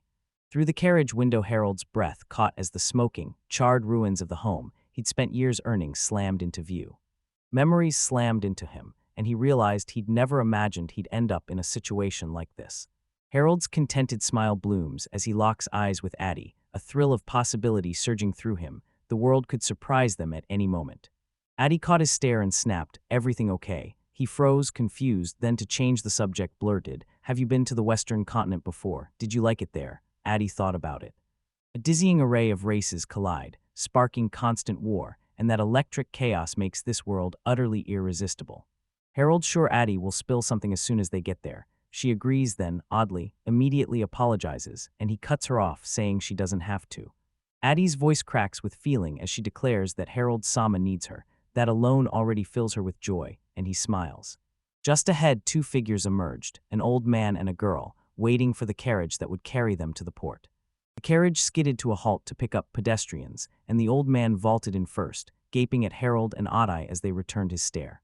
The old man jabbed a question at the young man, "Who else are you?" And Harold flinched, insisting the face only felt familiar and it had to be a mistake, while the old man started describing a young person he'd already met. He owned his cold expression, clawed through the haze for his friend's face, and remembered how impossibly cool he was. The son didn't stand a chance. The man's granddaughter bursts into the room and snaps, "You're a brute." He apologizes and admits his memory has been failing him lately. The girl drills the child to recite every name, demands the father's. The man snaps, "Jurgo," and Gerald freezes as the name claws at his memory. He throws back his head and laughs, announcing they're bound for the western continent, and the main character's breath catches. They're on their way, really on their way.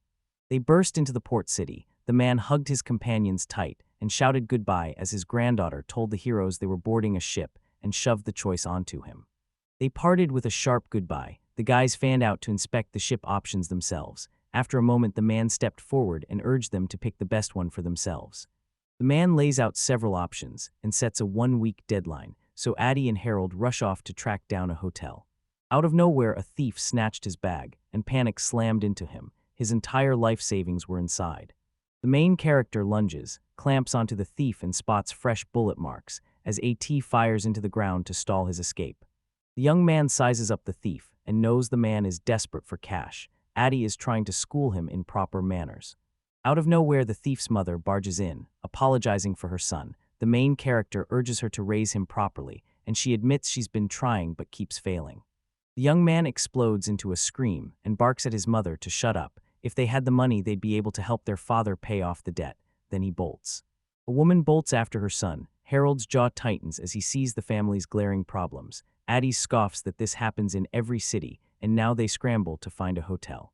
After a while, every hotel slammed its doors on the heroes, insisting there were no vacancies. More than 10 rejections piled up, until suddenly one empty room opened to them. The room was a claustrophobic box with only one bed. The guys had no choice but to cram in and sleep shoulder to shoulder. Addie's eyes locked on the two pillows, bafflement cutting through him. Harold froze, the tiny room boxing him in. He stripped down for a bath, sinking into hot water to think it all over. Addie wants a bath and snaps that the room's too tiny. Harold suddenly leans in to smell her, and she goes betrayed with embarrassment.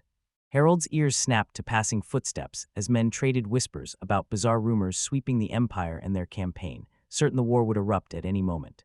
Steam still clinging to him, he padded into the room, crashed onto the bed, and let his mind race at the thought of sharing the same bed with Addie. Addie bursts back into the room and bellows Mr. Harold's name. He snatches Addie's hand, shoots a grin, and insists he's still awake. Harold presses AT to confront the ship about the problem. They've got a whole week, but stall and every ticket will sell out. The guys vowed to snag tickets first thing tomorrow. Addie collapsed into bed, and Harold swore she looked unwell. The young man dives into bed beside Addie and pulls her into a tight, protective hug. He's her master. They collapse and surrender to sleep together. The next day, the guys bought 2 tickets for the ship. The man shoved the stubs into their hands and announced it sails in 5 days at noon. Later, they clamber aboard the ship, and a young man steps forward to inspect their tickets, grinning that they hit the jackpot with the room and stunned that nobody's taken it yet. The guys burst into the room and froze, gaping at the unbelievable sight. Addie screamed, a piercing cry of pure joy. She sprinted to the window, pressed her face to the glass, and watched a huge school of fish slice through the water as pure joy flooded her. His stomach drops when he sees the room sitting below the waterline. He can tell Addie absolutely adores it. He slips away to prowl the ship alone. Out of nowhere, Cecile, the girl they'd just spotted, yells to him, beaming that the guys chose this ship. Harold shot the question at Cecile, "Where's your grandfather?" She shrugged, said he's asleep, then pulled Harold toward the deck. "Come, let's walk the ship together." Moments later, the girl devoured a mouth-watering meal, savoring every blissful bite. She dropped to one knee and poured out her heart to the young man. He shook his head and refused. Suddenly, Cecile bursts out that her grandfather adored the young man. He only ever spoke to people he liked. Cecile ripped his sword free and leveled the blade at the young man. Harold parries her strike with lightning speed, leaving the girl gaping in stunned disbelief. Harold growls that a sudden strike is too dangerous. She fires back that if he hadn't reacted in time, she'd have been the one to stop the attack. In the alley, weapons leveled and breaths tight, the main character and Cecile stand poised to strike. Cecile flashes a grin at Harold and taunts that the guy couldn't have been ready. He fought her off instead of dodging like he should have. He chuckles, shoots back a mysterious, "Who knows?" while inside he knows full well that what happened to him earlier was extremely dangerous. Harold gripped the weapon by the hilt with one hand and the end with the other, locked his eyes on the girl, and marveled at her nimble dexterity. Cecile held his sword in one hand and eased the blade down. He scrambles to mimic her and blurts, "Why'd you attack me out of nowhere?" She tilts her head, repeats, "Why?" and chuckles, savoring the main character's stunned reaction. Cecile jabbed a finger at him and flashed a grin that showed every tooth, then announced that if her grandfather liked Harold, he had to be strong. The young man's eyes bulged, and his jaw dropped as he stared at her, baffled. Confusion tightens the guy's jaw. He finds the attack's motive utterly bizarre, while the girl slides her sword into its sheath, winks at the hero, says she only checked it and vows she won't do it again.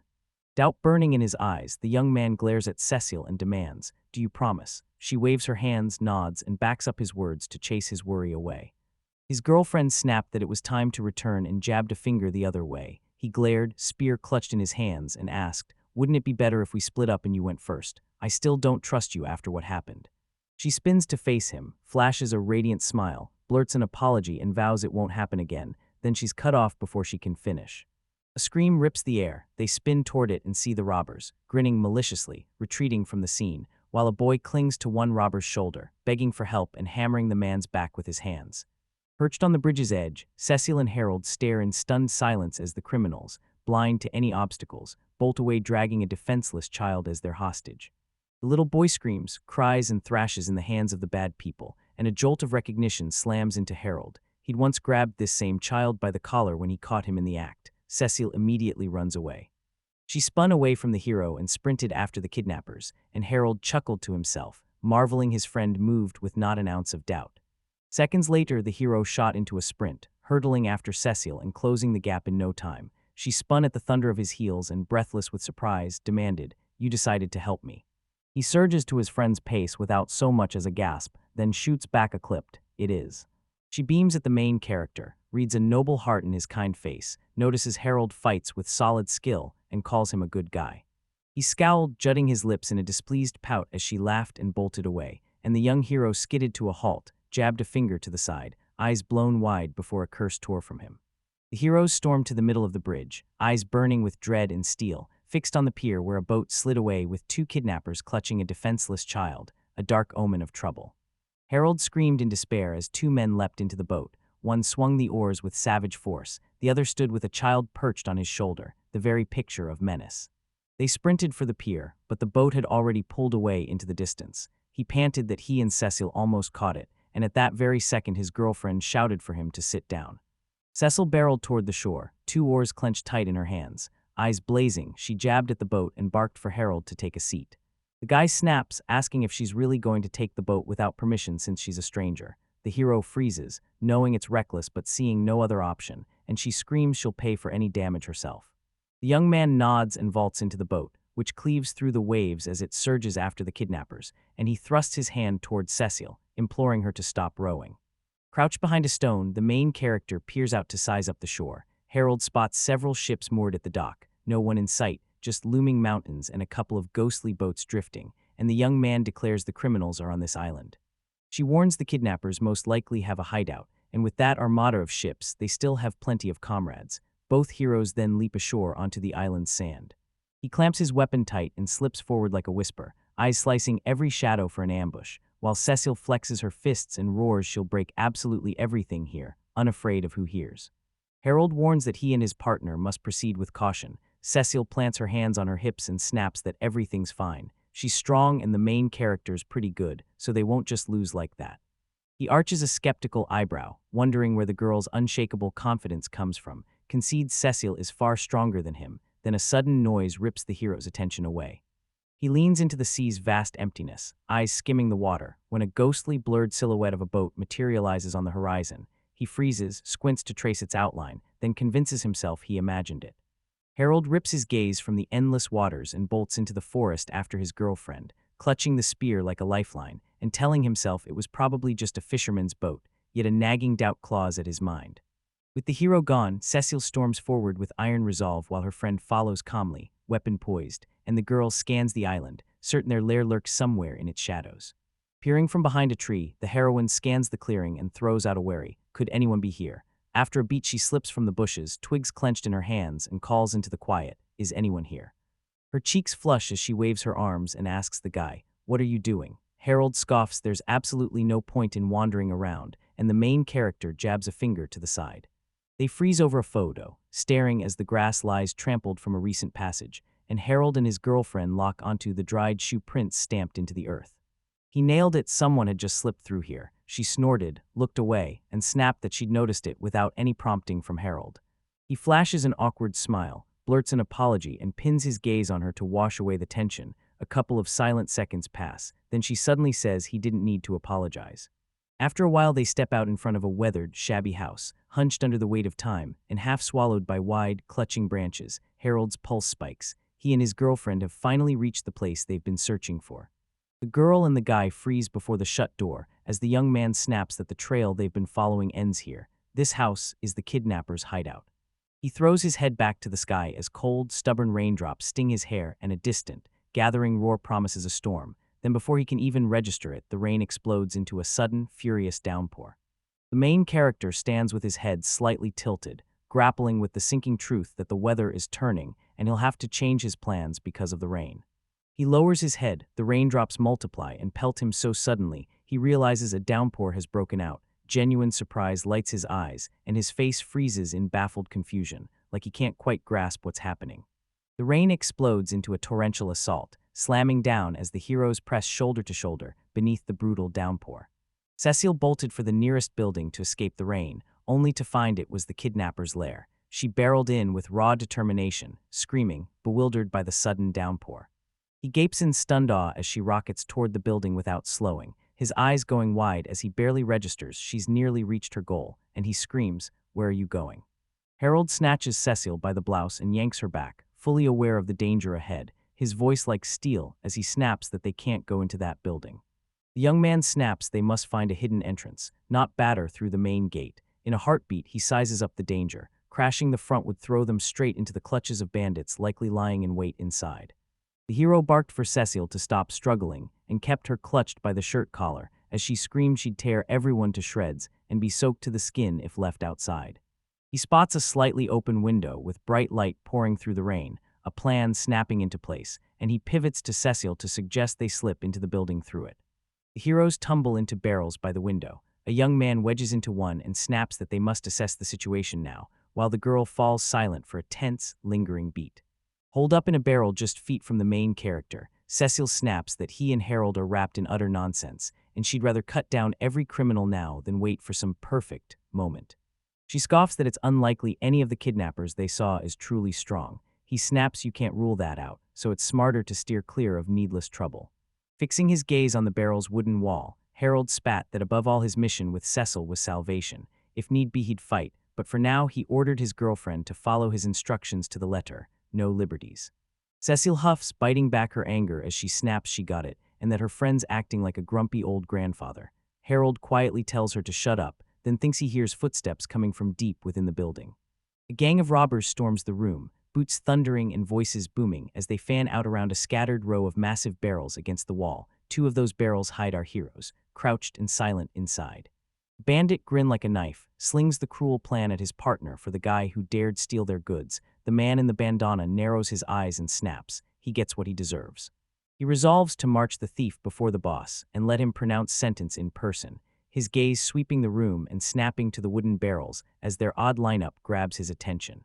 The guy with hair slashing over one eye grunts, spits a short, icy reply, and locks a tenacious stare on his partner, a cruel grin curling his lips as cold focus blazes in his eyes, ready for what's coming. Hiding in a barrel, the main character clings to every whisper outside as a gang enforcer spits that the boss notices every tiny detail and has long since lost his humanity. The two kidnappers erupt into raucous laughter, and the man in the bandana, grinning, taunts that he can't wait to hear the boy's snotty voice. The main character scrambles to piece everything together, realizing Mad is the very child they kidnapped for daring to steal the thug's goods, and maybe the gang's boss is nothing but excessive cruelty and cold, ruthless malice. Harold's head snapped toward the door as agitated voices from outside sliced the air. Their sharp questions jerked his ears to attention, and panic tightened his chest as he scrambled to figure out what was happening.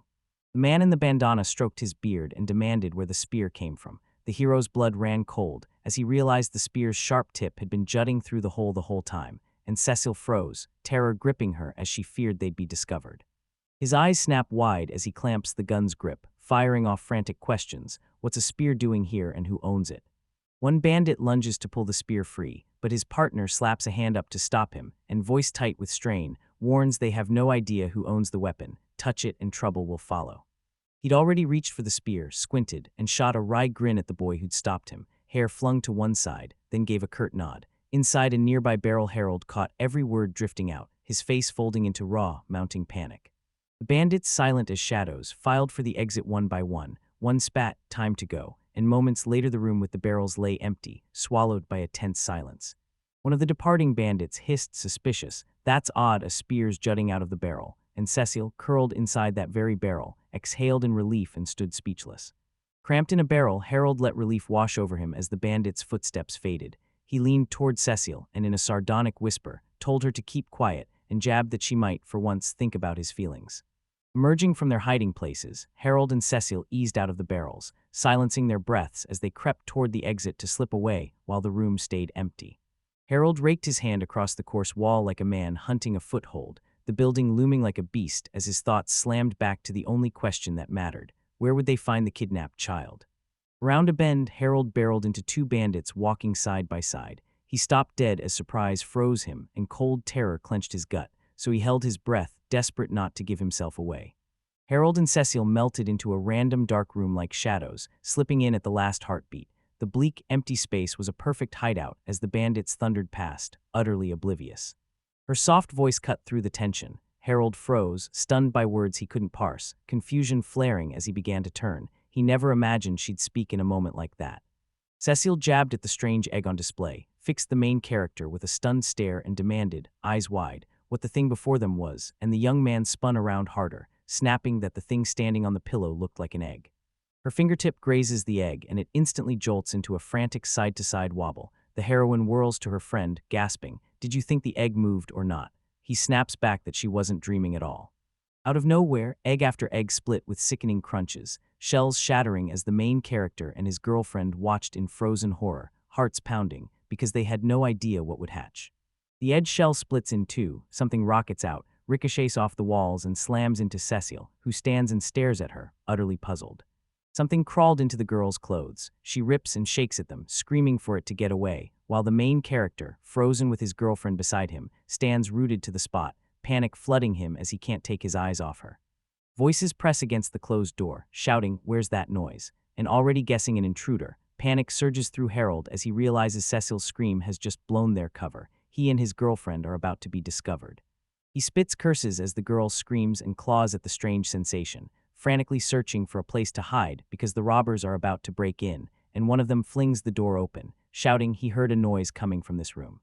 Two men scoured the room. At first glance, everything looked untouched. Then the young man slipped into the closet and hauled his girlfriend in with him.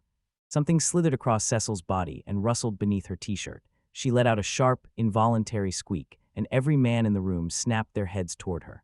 A chilling realization slams into the robber. The egg that had been cradled on a soft cushion lies broken. His partner snaps, "Did something hatch? Is this someone's trick?" And the man replies, "That's entirely possible." Their sparring roars on as they hunt for where the thing that hatched could have vanished. The astonishing part is it hatched at all, and a tank-top thug snaps at his colleague. "What now?"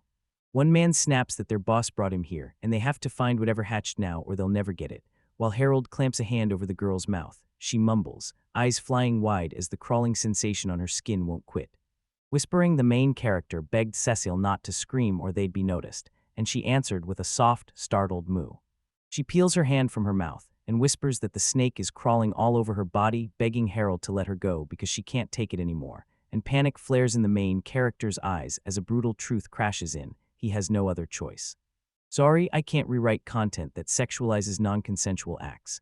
I can offer a safe, dramatic alternative." He clamped his palm over her mouth until her protests choked into ragged mumbles, then plunged his free hand into her coat and yanked out a writhing snake that wouldn't let her calm down.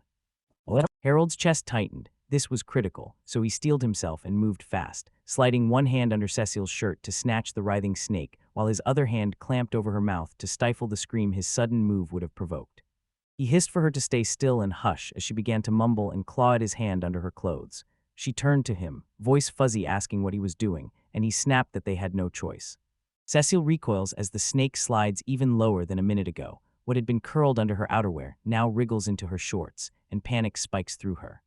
Harold hadn't seen this disaster coming. He clamps onto Cecil, panic surging as the snake slithers into a spot his palm must never reach, and Cecil's face darkens to a deeper purple.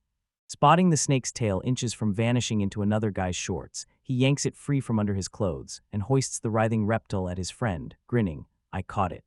She clamps her hands over her eyes and collapses onto the stunned guy's chest. Cecil, bewildered, goes quiet, looks away, and inwardly thanks him for helping while whispering an apology for her screams. He zeroed in on the crown of her head and breathed, "We're okay," and as grunts and screams ripped the air, the thugs in the room still hadn't found them. They keep combing the room where they'd found the already cracked egg. One robber yanks the furniture out of its spot and peers into every crack while the other drops down, flops onto the floor, and groans that he can't find it anywhere. Convinced the boss had long forgotten the egg, the blonde-haired man spits out a brutal plan. If anything actually hatched from it, annihilate it. The moment the footsteps died away, Cecil and Harold hurled themselves out of the closet, and the young man scanned the room, sure the two robbers had already fled. She eyes him, wondering how long he'll keep her. He parts his lips in a startled breath, then jolts as he realizes his hand is still on her shoulder. He flung his arms and begged her to accept his apology. Cecil averted her gaze and, barely a whisper, murmured that he might not have to apologize to her. The young man keeps scrambling to justify himself, confessing he'd been rude to her and is racked with guilt, while the girl exhales, sidesteps, and in a nearly inaudible half-whisper says she's not angry at all. To steer the conversation, the young man shoved his hand into his pocket, yanked out a tiny, recently hatched snake he'd caught earlier, and the hero, voice steady, asked what to do with her. The little snake sensed no threat and refused to bolt. Instead, she fixed hungry, curious eyes on the towering human Harold, a stranger she'd never seen. He spits a cold calculation. If the thugs from the room find the creature, they'll dispose of it. The snake, tasting the threat, answers with a mournful purr. Harold locked eyes with the reptile as it obediently settled on his palm, its tail slightly curled. She waited for one more clue, hungry for words, when Duma found the main character. That snake was anything but tame, whatever it was. The young man pressed the question again to the little snake curled in his palm, and the hatchling, barely out of its egg, lifted its tiny head and nodded, the answer he'd been holding his breath for. Harold fixated on the snake, piecing together a few clear thoughts and realizing the creature was shockingly smart. It understood him instantly and caught every meaning. Right then the main character beckoned the baby snake to come along. The little snake let out a joyful hiss and a short rumble, ready for shared adventures, but Cecil shot the idea down. She rolled her eyes and squared herself in a wary pose. Harold blurts out if they'll bring the tiny snake, piecing together recent clues and insisting the girl even understands them and it won't make things worse, but a friend snaps back, protesting that she's against the idea. Soon he ripped his gaze from Cecil, snapped it to the animal, and admitted he even liked her in some strange way, and the snake burst into a joyful, melodic trill. Virgo's face collapsed into bewilderment. They crept up to a wall, slipped into the corner, and the two of them tracked every passerby with razor focus, muscles taut and eyes scanning for the slightest twitch. He stopped before an imposing door crowned with stucco molding and barked, "This is the last floor, the only place we haven't been." Staring at the door, the heroes froze as a stranger's voice thundered a demand to be entertained, and branded the young man a cute boy. The words twisted into noises like someone savoring pleasure, and the young man, the thought popping out like an exclamation, was sure it was mad. He instantly planned to sneak the other guy to safety, then realized quiet escape was impossible. Cecil turned to her friend and pressed the question, the maiden's face tightening with worry. Harold blurted the answer to the girl, reluctantly declaring the boy must be taken by force. Friend fires off a brilliant idea and offers it, so they split the roles. The main character must scoop up the young man and whisk him to safety. He snaps that the noise will almost certainly draw more thugs, warns his girlfriend it'll be difficult to fight and protect the boy at the same time. Then the main character crisply dictates his plan of action to her. Cecile bristled at her friend's talk of gathering everyone and, restless, kept snapping that if someone had to be the bait, she was the one for the job. Harold pins her with kind, steady eyes, faith in his plan burning there, and pleads with her to take over. He can't both fight and protect someone at the same time. Cecile locks eyes with him as the guy drops his pitch into a single, pleading please, and she pivots away, silent for a beat while she weighs whether to join the scam her friend suggested. She throws up a resigned shrug and says she understands him. Her task is clear. Grab the boy and run. The young man thanks her for understanding, and with their plan sealed, only one thing remains: begin. They sneak to the closed door, fling it open. The picture on the wall hits them with a cold jolt. Goosebumps spike, screams burst out, and they freeze, refusing to believe what they see. Before them looms a monster with dagger-point paws and a girl's body, perched on the kidnapped boy, and laughing as Mad's terrified screams tear out while he claws to escape, fists curling as he cries for help. The monster's eyes burned an insane, inhuman color as it fixed on the unlucky boy and snarled that nothing was ever enough. It demanded more, while the kidnapped man screamed, slammed his eyes shut, staggered backward, and begged the nightmarish monster to stop the horror. He snaps awake and watches Mud being toyed with like prey, confusion knotting his gut as he gropes for a move. The plan to yank the boy out fast is falling apart, and everything tilts into chaos. Harold's memory snaps to the kidnapper's warning that the boss could hardly be called human. The realization hits as a spear-gripping man snarls that their boss is half human, half monster. He pinned his gaze on his girlfriend, and in that instant, like a silent pact, she knew he wanted to tell her something without a single word. The heroes plunged into the chamber and froze, eyes locked on a four-eyed monster as its boss looked up, chuckled, and demanded, "Who came to me?" A terrifying monster locked onto Cecile and her friend, madness twisting his face into a wide, maniacal grin with bulging eyes as he hissed, "Where did you children come from?"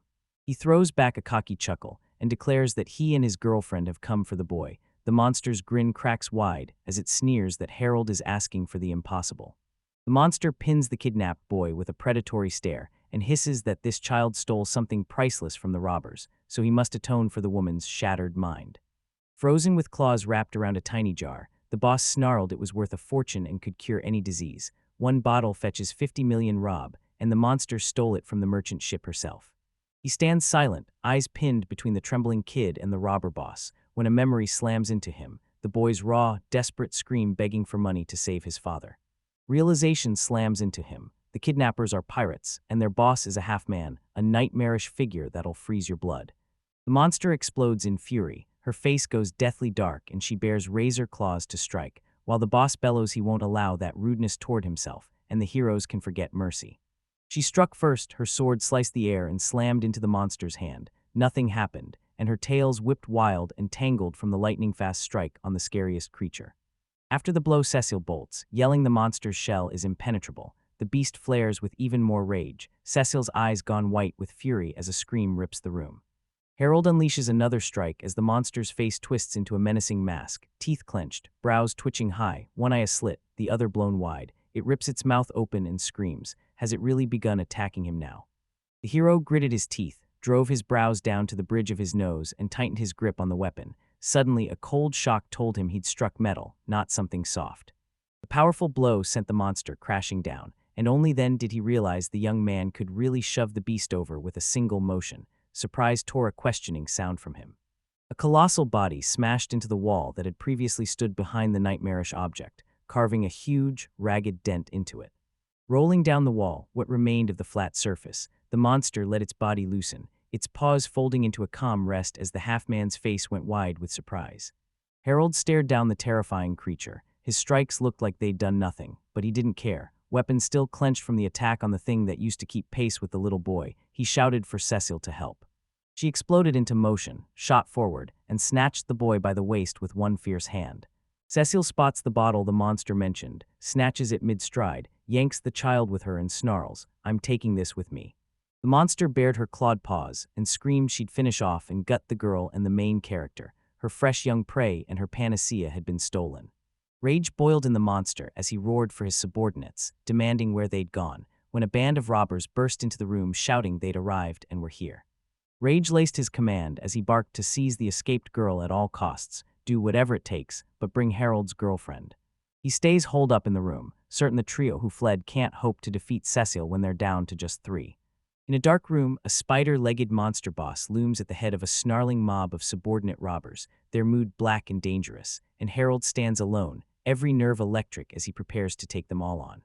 The monster snarls, "Finish him," and the bandits surge forward to attack the young man. He tightens his grip on his weapon, mind racing for what to do next. 3 robbers surge at the boy, one brandishes a saber, the other 2 charge with bare fists raised to strike. The man lashed out with a backhand, but the main character leapt back and dodged the strike with a terrified cry. Immediately Harold drove a full-force kick into the robber's stomach as the rest of the room watched. He hurtles into his partner's arms, squinting as a vicious pain rips through his abdomen. The hero keeps mowing down criminals, plunging his spear into them one by one as each strike sends them flying and shrinks them to the same tiny size as the others. The monster groans, fixes Harold with a fierce stare, and grudgingly admits he's a stubborn boy. Time blurred into an hour, maybe less, as the robbers tightened their grips on their guns and lunged one by one, yelling he should have been gone already, while he, deadpan, only asked them not to utter those terrible words. The monster gnaws at the claw on his hand, glares in disgust, and bellows for everyone to clear out. The main character snaps toward the shout and the robbers who are still fighting him. The monster howled and spewed a massive, white, sticky, web-like torrent from a gaping wound in its body. She misfires and clobbers one of the thugs who'd been fighting him. The young man's gaze snaps from the boss about to strike to the monster, then to the bandit she just hit, panic exploding as he scrambles to figure out what to do. A clawed paw lunges at him. He vaults back and rockets into the air, evading the strike and slipping from the robber boss's grasp. He's not in any shape to strike back. The clawed hand rakes past its target, slams into the roof and collapses it, sending debris crashing onto the young man. He curls in, shields himself, and stays seated on the ruined floor. He snatched up his weapon, chest heaving, and locked eyes on the monster with cold determination. The boss sneered and taunted, "Where'd your spark go? You look awful right now." He cracked a weary chuckle, forced out a snarky quip, and thanked the boss for holding back, the thanks all thin, biting sarcasm. Gasping, Harold locks eyes on the enemy and clamps his spear tight. He believes one savage thrust could take her down, but he'd collapse afterward, and even if he defeats the monster, her minions would still remain. A shrill scream shatters the young man's thoughts. He whirls to face the other man, eyes blown wide in horror as he stares at the scene unfolding. The robber screams as the liquid eats through his skin and face, hissing and dripping off him. Maybe it's poisonous, and the young man's fear surges at what that means. Seizing the opening, the boss again unleashes a tidal torrent at him, but he twists away at the last heartbeat, and she doesn't even graze him. A mysterious silhouette looms atop the mountain, watching everything unfolding below in silence, swallowed by shadow as if the air around it turned opaque and its outline bled into blur. The young man teetered on the edge of collapse, his body trembled, his fingers loosened on the weapon, and the spider boss grinned, sensing the hero had almost nothing left. Convinced he's bought enough time, his strength spent and unable to fight, he already knows exactly what he wants to do. Robbers closed in, but he snapped around and bolted for the open door. His foot hit a slick patch of spilled liquid, and dread slammed into him as he realized he was about to crash to the floor. Harold's face slams into the cold ground. He hauls himself up on shaking hands, a guttural growl tearing out as he clenches his teeth, realizing he must run, but he won't make it in time. The monster senses his opening, bares his teeth in a savage grin, and lashes a clawed paw at the young man, roaring that he's finally been caught. High on the mountain, a shadow revealed itself as Addy. He snapped out his sniper rifle, covered one eye, and locked the monster dead in his sights.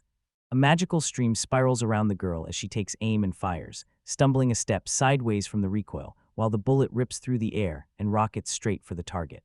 The boss is already celebrating his victory, ready to land the final blow when a bullet suddenly rips into her body and he feels it. With a cry, the monster flings its arms out and screams, tearing its attention away from its prey. The silver bullet smashed into the monster, and smoke erupted from its body, shooting skyward in every direction as the beast froze, jaw hanging open and eyes coal-black.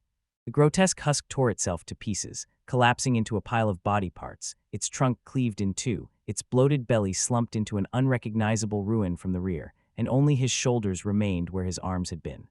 The monster's servants gaped as their boss went down in a bafflingly quick defeat, muttering that lightning must have struck him as rage and disbelief snapped through them. Victory had been within their reach. Terrified no one would save them and certain defeat awaited, the robbers panicked and slunk away like cowards, while Harold stood frozen at the edge, stunned into silence. He shot up from the floor, spun the other way, and gaped as his maid Addie stood before him. A friend planted herself, clutching an unusual gun, and stared him down with eyes of iron resolve. The moment the guy stepped outside, the long-haired girl hurled herself into her master's arms, and his eyes shot wide, numbness freezing him in place. Right away, she admitted she couldn't get to the rescue in time, so Addie fired a single bullet to funnel lightning straight at the villain, doing it with careful precision to avoid offending Harold. That monster's image explodes in my mind, and I can't help but wonder, if I sent lightning, what kind of insane power does his maid wield? Genuine surprise flashed across his face at what he'd just heard. He freezes, jaw dropping, as she flushes and confesses she's bound to Beacon, tied to her master, so no matter where he goes, she'll always track him down. 8 declares it's the name of a special search magic, and Harold's jaw drops. He'd never even imagined something like this existed, and it sounds unbelievably handy and captivating. The maid warns the magic isn't all-powerful. It only lasts a week and must be refreshed regularly. She exhales, relieved Harold is alive, and he reels as the truth hits. Without that beacon, he could have died. Suddenly, Harold yanks Addie into a tight, breath-stealing hug. Stepping back a little, he apologizes for making her worry, and Addie, not angry, insists on being told the moment the main character is in danger again. Cecil and the rescued boy huddled under a tree on the boat-lined pier, sheltering from the rain while Cecil waited, and when the main character burst over the horizon, she shouted. She snaps that he's late, then freezes when she spots Addie at his side. Another question explodes. How did the maid even get here? But the hero waves it off. Not now, later. His girlfriend cuts in. No way, there are bigger priorities. This downpour wipes out visibility, so you can't swim and everyone here could get lost. The young man's mind raced, scrambling for a plan. He couldn't just stand here and wait until morning. Turns out the clouds were already peeling away across the sky, the heroes cheering loud. Addie's shouted to hoist the sails now, before the storm could slam back. The main character and Addie row in one boat while the kidnapped boy and Cecil sit in the other. The boy's girlfriend pleads with him to stop. Something's wrong with the boy, and Harold stares at the other boat, desperate to know what happened. Her voice cracks with panic as she screams that the boy is ice cold, colder than when she dragged him out of the robber's den. Up close, Mud's body is blotched with spots. Maybe he was poisoned. A jolt of memory tears through him. The instant he trapped the boy beside the monster, a robber screaming as the liquid splashed and his skin peeled away. No question, it was poison. Cecil screamed, clinging to him and begging, "Can the child hear me?" Terror twisting his face as Harold's eyes locked on the bottle they'd brought, clenched in the young man's hand. Realization slammed into him, his mind plunging into a recent memory where the monster snarled that the bottle was priceless and could cure every disease on Earth. He watched the boy and a cold certainty hit him. If that substance can cure any disease, maybe the poison won't faze her. She'll tear through it and heal him. He'd figured Mad was after this bottle. Now it's the only thing standing between him and death from a nightmarish creature's poison. Cecil thrusts the antidote at the boy, demanding he drink as tears streak her face. When Mad can't force himself to swallow, she pours the liquid into someone else's mouth herself, trembling and terrified it won't work, literally begging it to save him. He snaps his head up and hacks so violently the solution sprays from his mouth. Then a moment later, he collapses back down, his lips smeared with sticky remnants of what he drank. She squeezed the jar harder as shock slammed into her, Why hadn't it made her feel better after she'd pinned so much hope on this substance? Was it all for nothing? Junior's half-open eyelids snapped shut, and shock and terror crashed over Cecile and Harold. The serum did nothing. It hadn't saved the boy.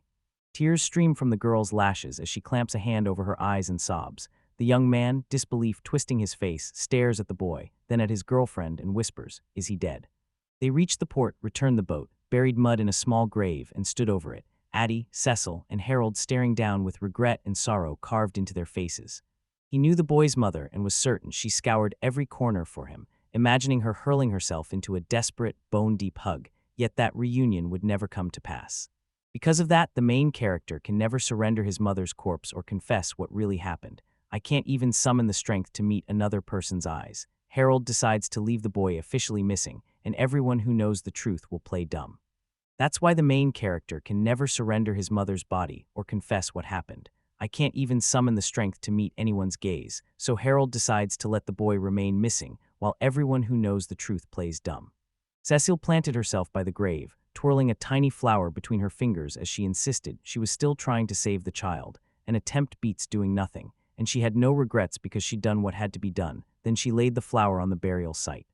The heroine walked ahead of the others after a short silence, steel rising in her as she summoned courage and locked her thoughts into place. Maybe Cecile's relentless determination is in her blood, or it's been hammered into her by daily sword training. Weapons are woven into the fabric of human life. Those who wield them to perfection know, down to their bones, the true value of existence in this world. Before she was enslaved, Addie teetered on the brink of death, clawing her way through a deadly maze, and she and Cecile have likely already made peace. Only the main character, who until recently led a painfully ordinary life, realizes peace has abandoned his soul. He stares at the ground, swallowed by his own secret thoughts, while Addie watches him with aching sadness. Winding through the city, the main characters made own their powerlessness in the end, and shoved worry aside, let the past stay buried. Then the girl in the hat pressed on, saying that for her nothing mattered more than Harold and Cecile being safe. A voice screamed, "Stop," from behind, ripping their focus and sending them spinning toward the shout. All eyes snapped to his mother, and worry drained the color from her face. She fixed him with a long, piercing stare, and when their gazes locked he knew he'd have to lie. She lunged at the young man and clutched his clothes. Tears streaked her face as she screamed, voice raw and ragged, "My son is missing, have you seen him?"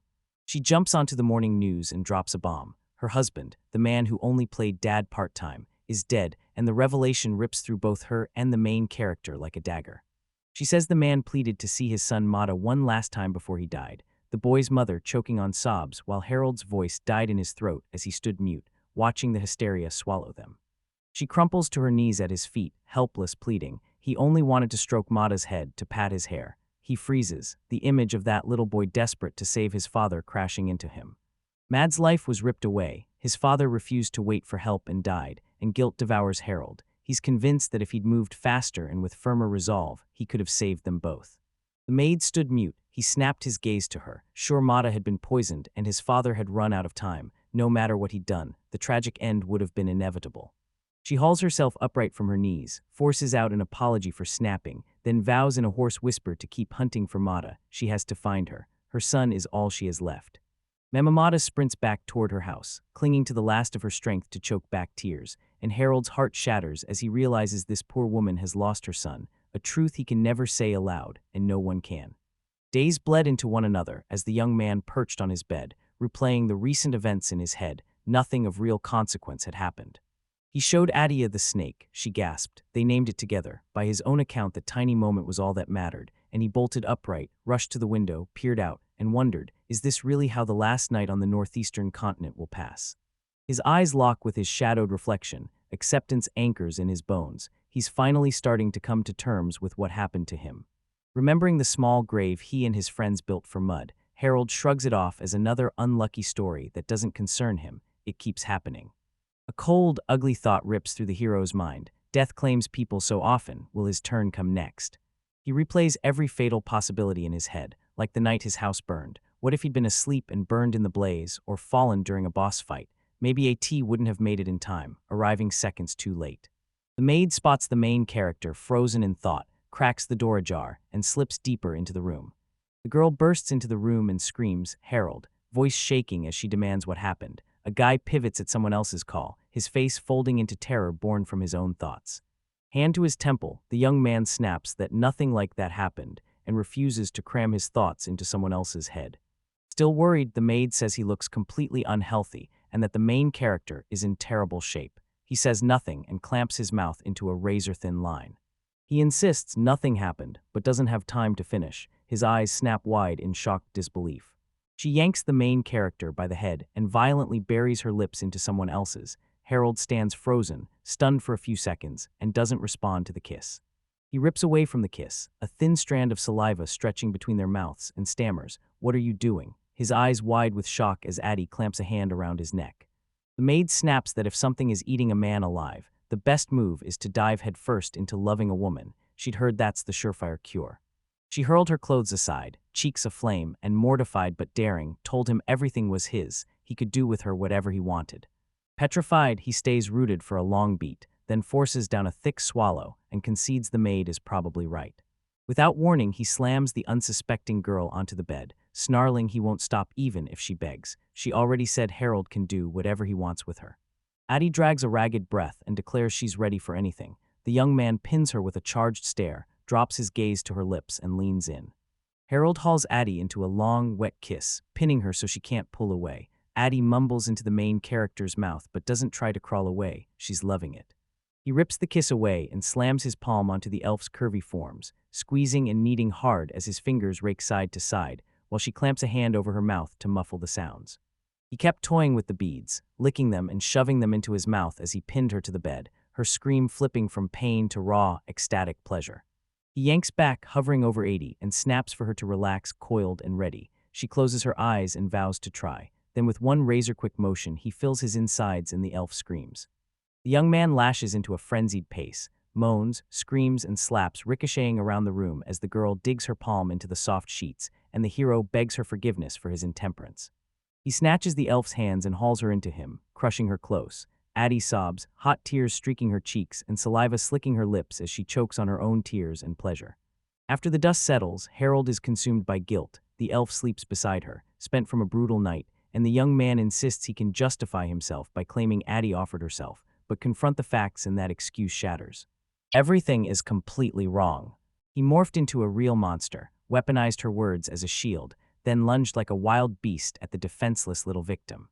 Panic clawed at the girl. She never expected the main character would pull this on her, but she had no choice. The elf still wore the slave's collar, and if he sees her actions as defying the master's orders, she'll simply die.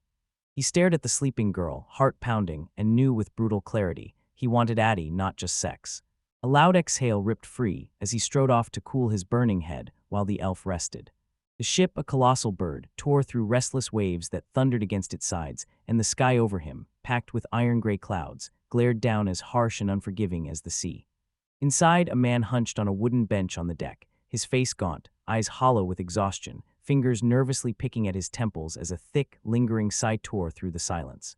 Memories of my nighttime pastimes slammed into me. I prowled the ship's decks to cool my head, but obscene images kept crashing back. Gruff voice bellows, "Boy." The man beams at the main character. The young man returns the greeting and sinks into thought. It's Cecil's grandfather, and I think his name was Valen. A friend's grandfather plopped down beside Harold, who couldn't fathom why. Catching his puzzled stare, the old man barked, "Don't look at me like that," and said he simply wanted to talk. Silence swallowed the cabin until Valen ripped it apart with a blunt "thank you" to the boy, and the young man, baffled, asked again what for. The old man booms that this is his thank you for watching over Cecil. The young man goes mute, his gaze pinned on the lone guest in the cabin. A memory slammed into him as the girl snatched the child and sprinted out of the building with Mad. The hero never imagined Cecil would tell his grandfather about his exploits, and Harold waved away the thanks, saying he hadn't done anything special. He shoots a grateful nod to the man. Cecil's his granddaughter, while the protagonist keeps insisting he'll stand down, saying his girlfriend's tougher than him and can handle everything alone. Valen roars to the crowd, "Strength or weakness, winner or loser, none of that matters now. The only question is who survives and who falls, because when life hangs by a thread, everything else loses meaning."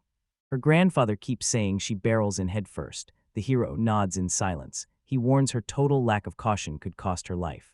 Cecile snapped at her grandfather about how fed up she was with the main character's choices, and he winked, saying he'd instantly seen that attempts to restrain the girl were hidden here. The young man stares, intrigued, at the old man beside him who sits silent, soaking up everyone else's words. Then the old man suddenly blurts a question, admitting it's only a guess. Valon chuckled and tossed out whether Cecil could have sprung on the protagonist out of nowhere. The man's sudden freeze said it all. He squirmed, swallowed, and mumbled an apology for the whole thing. The young man shrugs, says he's barely worried, and the man beams at the news. The old man bows and admits he can never repay the hero's kindness but will listen, while Harold stands there, utterly baffled by the whole exchange. The man shouted to the guy, who looked like something was gnawing at him. The main character turned away and whispered he needed to cool his head now. The old man knows he can give the young blood a distraction and strides onto the deck with Gore. A crowd presses in as Valen and Harold ready to fight. Harold clutches a spear. Valen brandishes a sword. The assembled sailors shout, "Is a fight really planned?" Some glance down and realize they're clutching a wooden sword and spear. The girls on deck freeze in terror while the boys lean in, ravenous for the spectacle. He can't fathom how a calm cabin conversation exploded into this, but he drops into a fighting stance. The old man chuckles, saying if a man wants to drive his thoughts away, a fight is the best medicine. Harold's gone ghost pale, and his blood needs to be stirred. A jolt of realization hits him. Cecil finally clicks. She's got the same short fuse as that girl, and suddenly he feels like he's not fighting the old man at all, but grappling with his younger mirror. Grinning, Valen declares he can't hold back his strengthened attack. Raw powers surge through him. The other man clenches in unease until the air suddenly turns heavy and oppressive. Dark whirlwinds coil around the old man and the main character as Valen stays unyielding, leveling a gun at him while Harold, opposite Valen, goes pale and grits his teeth. A crushing aura slams into him. Valen is no mere old man, and the hero can't even guess who he really is. The man whirls to Harold and snaps, "I still haven't told you my title." The old man announced himself. "Valen," he said, then clipped his surname. Valen Mayers, and wearing the gravitas of the previous generation's master of the sword, pride flared in his eyes while a thin furrow marked his brow. Shock slammed him. The sword's title wasn't a mere name but a roar of power. His martial arts skills were shallow and surface level, yet even he instantly grasped what that title meant. It slammed into him. Cecil's strength had been forged by her grandfather, a swordmaster who trained her and once stood in her place. A man snaps, ready. The young man recoils in fear, and the old man grins, asks what's wrong, eyes glittering at the rare chance to take on a stronger opponent. Harold snarls that if he attacks it'll be his death sentence, and the man concedes the hero is right. If Harold tries to flee, the old man will pin him down, and there'll be no escape. Gritting his teeth, the hero realizes that without even clashing weapons once, the opponent's power dwarfs his. The gap is so brutal he's ready to fling his spear aside and surrender without a fight. To silence Harold, the old man snaps he'll strike first, then vanishes from the hero's sight, leaving him dumbfounded and clueless where his opponent has gone. The crowd froze, shock painting every face, and everyone, as one, called into the void, "Has Valen disappeared?" While the hero's instincts screamed danger and he strained to hear the world's hush and the thunder of his own heart. A brutal strike rockets at him. He barely blocks it, teeth clenched, eyes darting around in panic. Valen re-exploded into everyone's view, slamming his blade into his opponent's spear, parrying every other strike and twisting away from a second sword. His feelings held steady and never betrayed him. Onlookers watching the fight gaped in stunned silence as the wrestler's coiled tension crackled through the crowd. The man chuckles, crowing that it went perfectly, and the main character never spotted him, and the young man snaps back, dead sure. He saw nothing. The old man winked and asked, "Can you feel my movements?" Harold stared at his opponent, fear slicing through him. The man was eerily relaxed and brimming with strength, yet visibly forcing himself to hold back. Without a beat to recover, the man explodes off the deck and hurtles straight at the main character at full speed. He parries blow after blow, convinced several Valens are on him at once, all of them brandishing swords, and the young man wonders how much longer he can hold out. Shock evaporates from the crowd. They buzz and trade odd whispers. Valen moves so deadly and agile you can't even call him an old grandfather. The hero crumpled to the floor from exhaustion, gasping with his eyes squeezed shut, sure he had only minutes left. A sharper, mocking voice at his side sneered, "Cooled down now." The old man holds no grudge and thrusts his hand out to the boy. The young man squints at him and snaps, "So you've finally cooled down." Harold stands on the deck, eyes locked on the sky, unable to deny Valen was right. He feels better, but can't tell if it's relief or just the dull haze of exhaustion after being properly beaten. Feeling better, the young man resolved to apologize to Addie. He'd realized you can't drag guilt like a chain. Throw yourself in fully, and everyone comes out better. The young man accepts the old man's "everything's fine now," chuckles with relief, and says hardship stalks everyone. He storms up to the main character, snarling that he survived hell, made brutal choices, fought crushing hardship and gnawing doubt, and the old man even ripped his title out with his own teeth after enduring it all alone. Valen snaps that anyone who claims they've learned the truth is peddling the delusions of people who willfully shut their eyes to life's suffering, and the hero demands, what could possibly have crushed a man that strong? The old man won't meet the guy's eyes and says hardship still clings to him. His escape has twisted into ceaseless rumination, every step feeding a storm of thought. Harold blinked, baffled, and demanded he repeat himself. The old man's face stayed calm as he declared a war would erupt soon on the northeastern continent, and the Empire would stop at nothing to blanket the mainland. Valen had escaped the Empire. He'd done it all to protect his precious granddaughter. After agonizing choices, the old man finally made that painful decision. Valen admits to the young man that, though he still bears the old generation's swordmaster title, whispers of imperial intelligence keep finding him, the very information he'd sworn to abandon. The elder pored over the incoming reports and concluded the Empire had morphed into God only knows what in such a time, while the young man listens, hanging on every word Valen says. The old man spat that they're prepping for war, twisting people into super soldiers with the vilest secret techniques, grafting ordinary folk to the maze's nightmarish monsters. Harold wondered, as the nightmarish image of the creature that poisoned the mud slammed into his mind, what savage fusion of man and monster it could be. Cecile blurted to her grandfather that she and the main character were locked in a brutal fight with a humanoid monster, most likely a twisted creation of the Empire. That monster ripped free, then plunged into theft and robbery. The Empire normally unleashes its beasts from the maze, so one breaking out on its own is nearly unheard of. A cold truth hit him. Most monsters were just cruel beasts, their strength a hollow bluff. He stroked his beard thoughtfully and fell silent mid-story. Those words slam into him, leaving him stunned. The old man speaks as if Harold and Cecile's lives in that battle meant nothing, as if death had never come near them. Harold thinks Valen would have shredded that horror in seconds, and the northeast continent is way worse than it looked. We probably have to flee at this instant. He keeps vowing he'll protect his granddaughter from a war where anything can happen. Valen even cut loose every friend and acquaintance for Cecile. The old man faced a brutal choice, and doubt still claws at him. Did he truly do the right thing back then? He chews on every word he's heard, and you wouldn't guess from Valen's calm that he's carrying this oddly joyful weight. The truth hits. He simply accepted it all.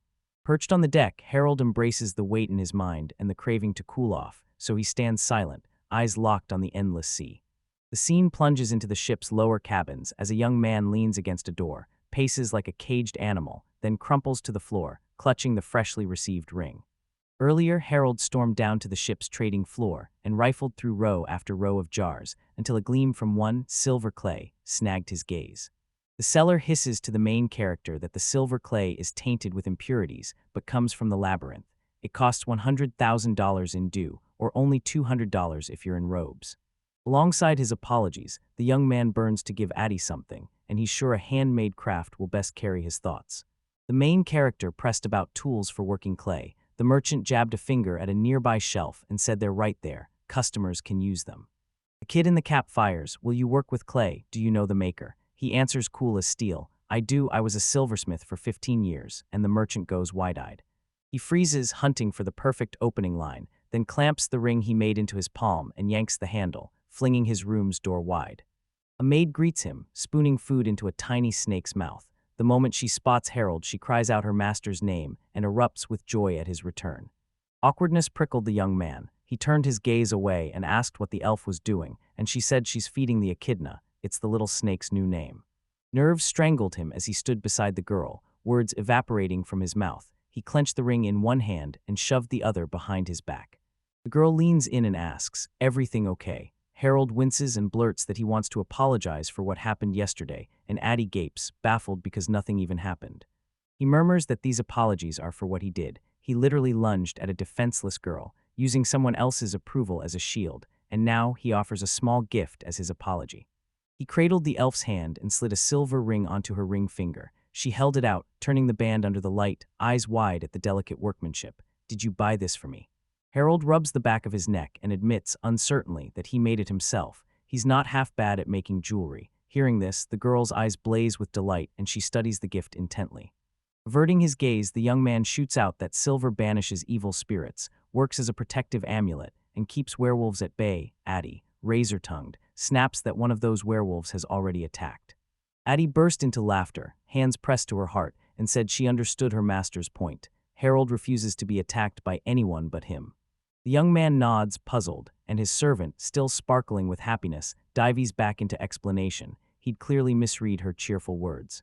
She admits his bluntness cut at times, but he was mostly kind, and she'll never forget her first time, forever stamped with his tenderness and love. After listening to the lady, his subordinate's torrent of words and blunt conclusions slammed into Harold. He froze, bewilderment erupting as he stood there with eyes bulging. Addie realizes Tom can't believe a single word she said earlier. Suddenly, the elf knocks him flat onto the bed and hangs over him. Breath deserts him as his eyes lock onto his maid, unable to look away. The girl snaps that since her master refuses to believe words, she'll prove everything with her actions. Out of nowhere, Harold's companion lunged in and slammed a fierce kiss onto his lips. Harold didn't pull away. He melted into it, actually loving the bold move. She leaned into someone else's ear and hissed to Mr. Harold, "Let me lead this case today." Candlelight throws their secrets into sharp relief as they bare their souls. The maid straddles his stomach, moving with a steady, diligent rhythm while covering her eyes, still fixated on his comfort and whispering, "Is it hard for you?" He shrugs and insists everything's fine. She bites her lip, apologizes for her ignorance, but this time she's dead set on being the one on top. They staged it to slam home to Harold that AT was with him of her own free will. Nobody forced her. She tells herself it's what she wants, but she feels like she's forcing him. Relentless thoughts clutch at her, and the rush of her own pleasure won't let go. AT drops a trembling apology to her master. Then, unable to hold back, she pounces, and the young man himself finally succumbs as the room explodes with the bed's creaks and her wild screams of pleasure. Echidna's face burns with embarrassment. She scrambles away on all fours, leaving the main character and the girl alone. Not long after, the commander barked orders. The whole crew would drop anchor at the nearest island for 5 days to restock supplies. The ship finds a berth, slams to a stop, and everyone aboard pours down the lowered ladders into the waiting city. Seizing the chance, he tugged the elven girl into the city. "Let's wander. We might find something," he said, and she nodded with a grin. The streets were thrumming with people, so something was bound to happen. A girl and a young man swept through the city together, sensing the air matched the departure port. If this were a military port, everything would be unmistakably different. He presses again, demanding which military port she means. Addie says they might get a chance to check one out during the trip, and the maid warns the atmosphere there is completely different and could shock the main character. The girl declares these quarters are stern and hushed. Soldiers march the streets. The young man flinches that it sounds terrifying, and the heroine snaps that thanks to them the city is unsafe. Every place here has its own character. Harold squints, still not getting her, so he asks again. She flushes with embarrassment, but he's a gentleman. She steels herself and answers. Addie warns the district teams with brothels, and with the troops overwhelmingly male, brawls over them flare up again and again. Rifts tear through the family, or someone catches a baffling infection that spawns a flood of patients and a cascade of problems. The elf snaps a warning at him, "Don't catch something dangerous." Addie insists he's a man and will be drawn to one of those establishments, and her anxiety crackles through every word. A soft smile curls on his lips as he declares he's not into this kind of joy. He's got 80, so the girl instantly flushes, turning a perfect tomato red. Understanding hits the young man and he flushes scarlet, while the elf's mind reels with her master's words and won't let go. To change the subject, she tells him she only wishes him the best. They sweep through the port city together, eyes snagging on a boat moored at the shore, reach the fountain in the main square, then settle onto the bench where they'll sit. Sitting shoulder to shoulder, the elf breathed, "I'm calm now," while Harold stared, utterly clueless about what she meant. Here the elf ripped the silence and revealed the truth. She loved her master with all her heart, and after summoning her courage, the girl proved it with actions, not words. If he'd done this on day one, Addie would have fought him. She would have hated it, she admits, hands balling into nervous fists, and the young man sees that, falls silent, and stares at her with unblinking intensity. The elf's words struck him like a blade. Dread coiled in his gut, as he realized his choices might have driven the girl to defy her master and pay with her life. Harold felt Addie's question slam into him. Staring at her, he remembered it clearly. How long ago had she realized this? The girl snapped her gaze to the guy, her big, adorable eyes springing wide. She declared that from their very first kiss, the feeling burned brighter every day. He never showed aggression toward her, this dark elf who braved constant dangers on the northeastern continent, and his habit of treating her like an ordinary, simple girl pulled her in even more. The guy's stomach drops. He remembers the elf still has a collar at her throat. She thrusts her hands toward him and says there's no need for it now. She snaps, "You're not talking about the collar, are you?" He freezes, then admits it's the collar, and he has no idea how to banish it. The elf declares she won't take it off. It's proof she belongs to the main character. A bright smile blooms on her face, and she doesn't act like his servant at all. A flash hits him. The elf swore the collar proved she belonged to him, but he thinks the opposite. The collar wanted to see the girl without him. He skids to a stop at the pier, throws his head back, and there it is, the massive cruise ship he'd clocked at the last port. A punch of realization hits him. He's probably already left the northeastern continent, and the girl's face explodes into his thoughts. She spots something wrong with Harold and asks, "What's the matter?" But he shrugs it off and stares past her, not paying any attention. The next day he launches into training the snake, hurling a stick at her and barking an order for her to take it. The echidna darts away, snatches the stick out of midair, then hauls it back to Harold.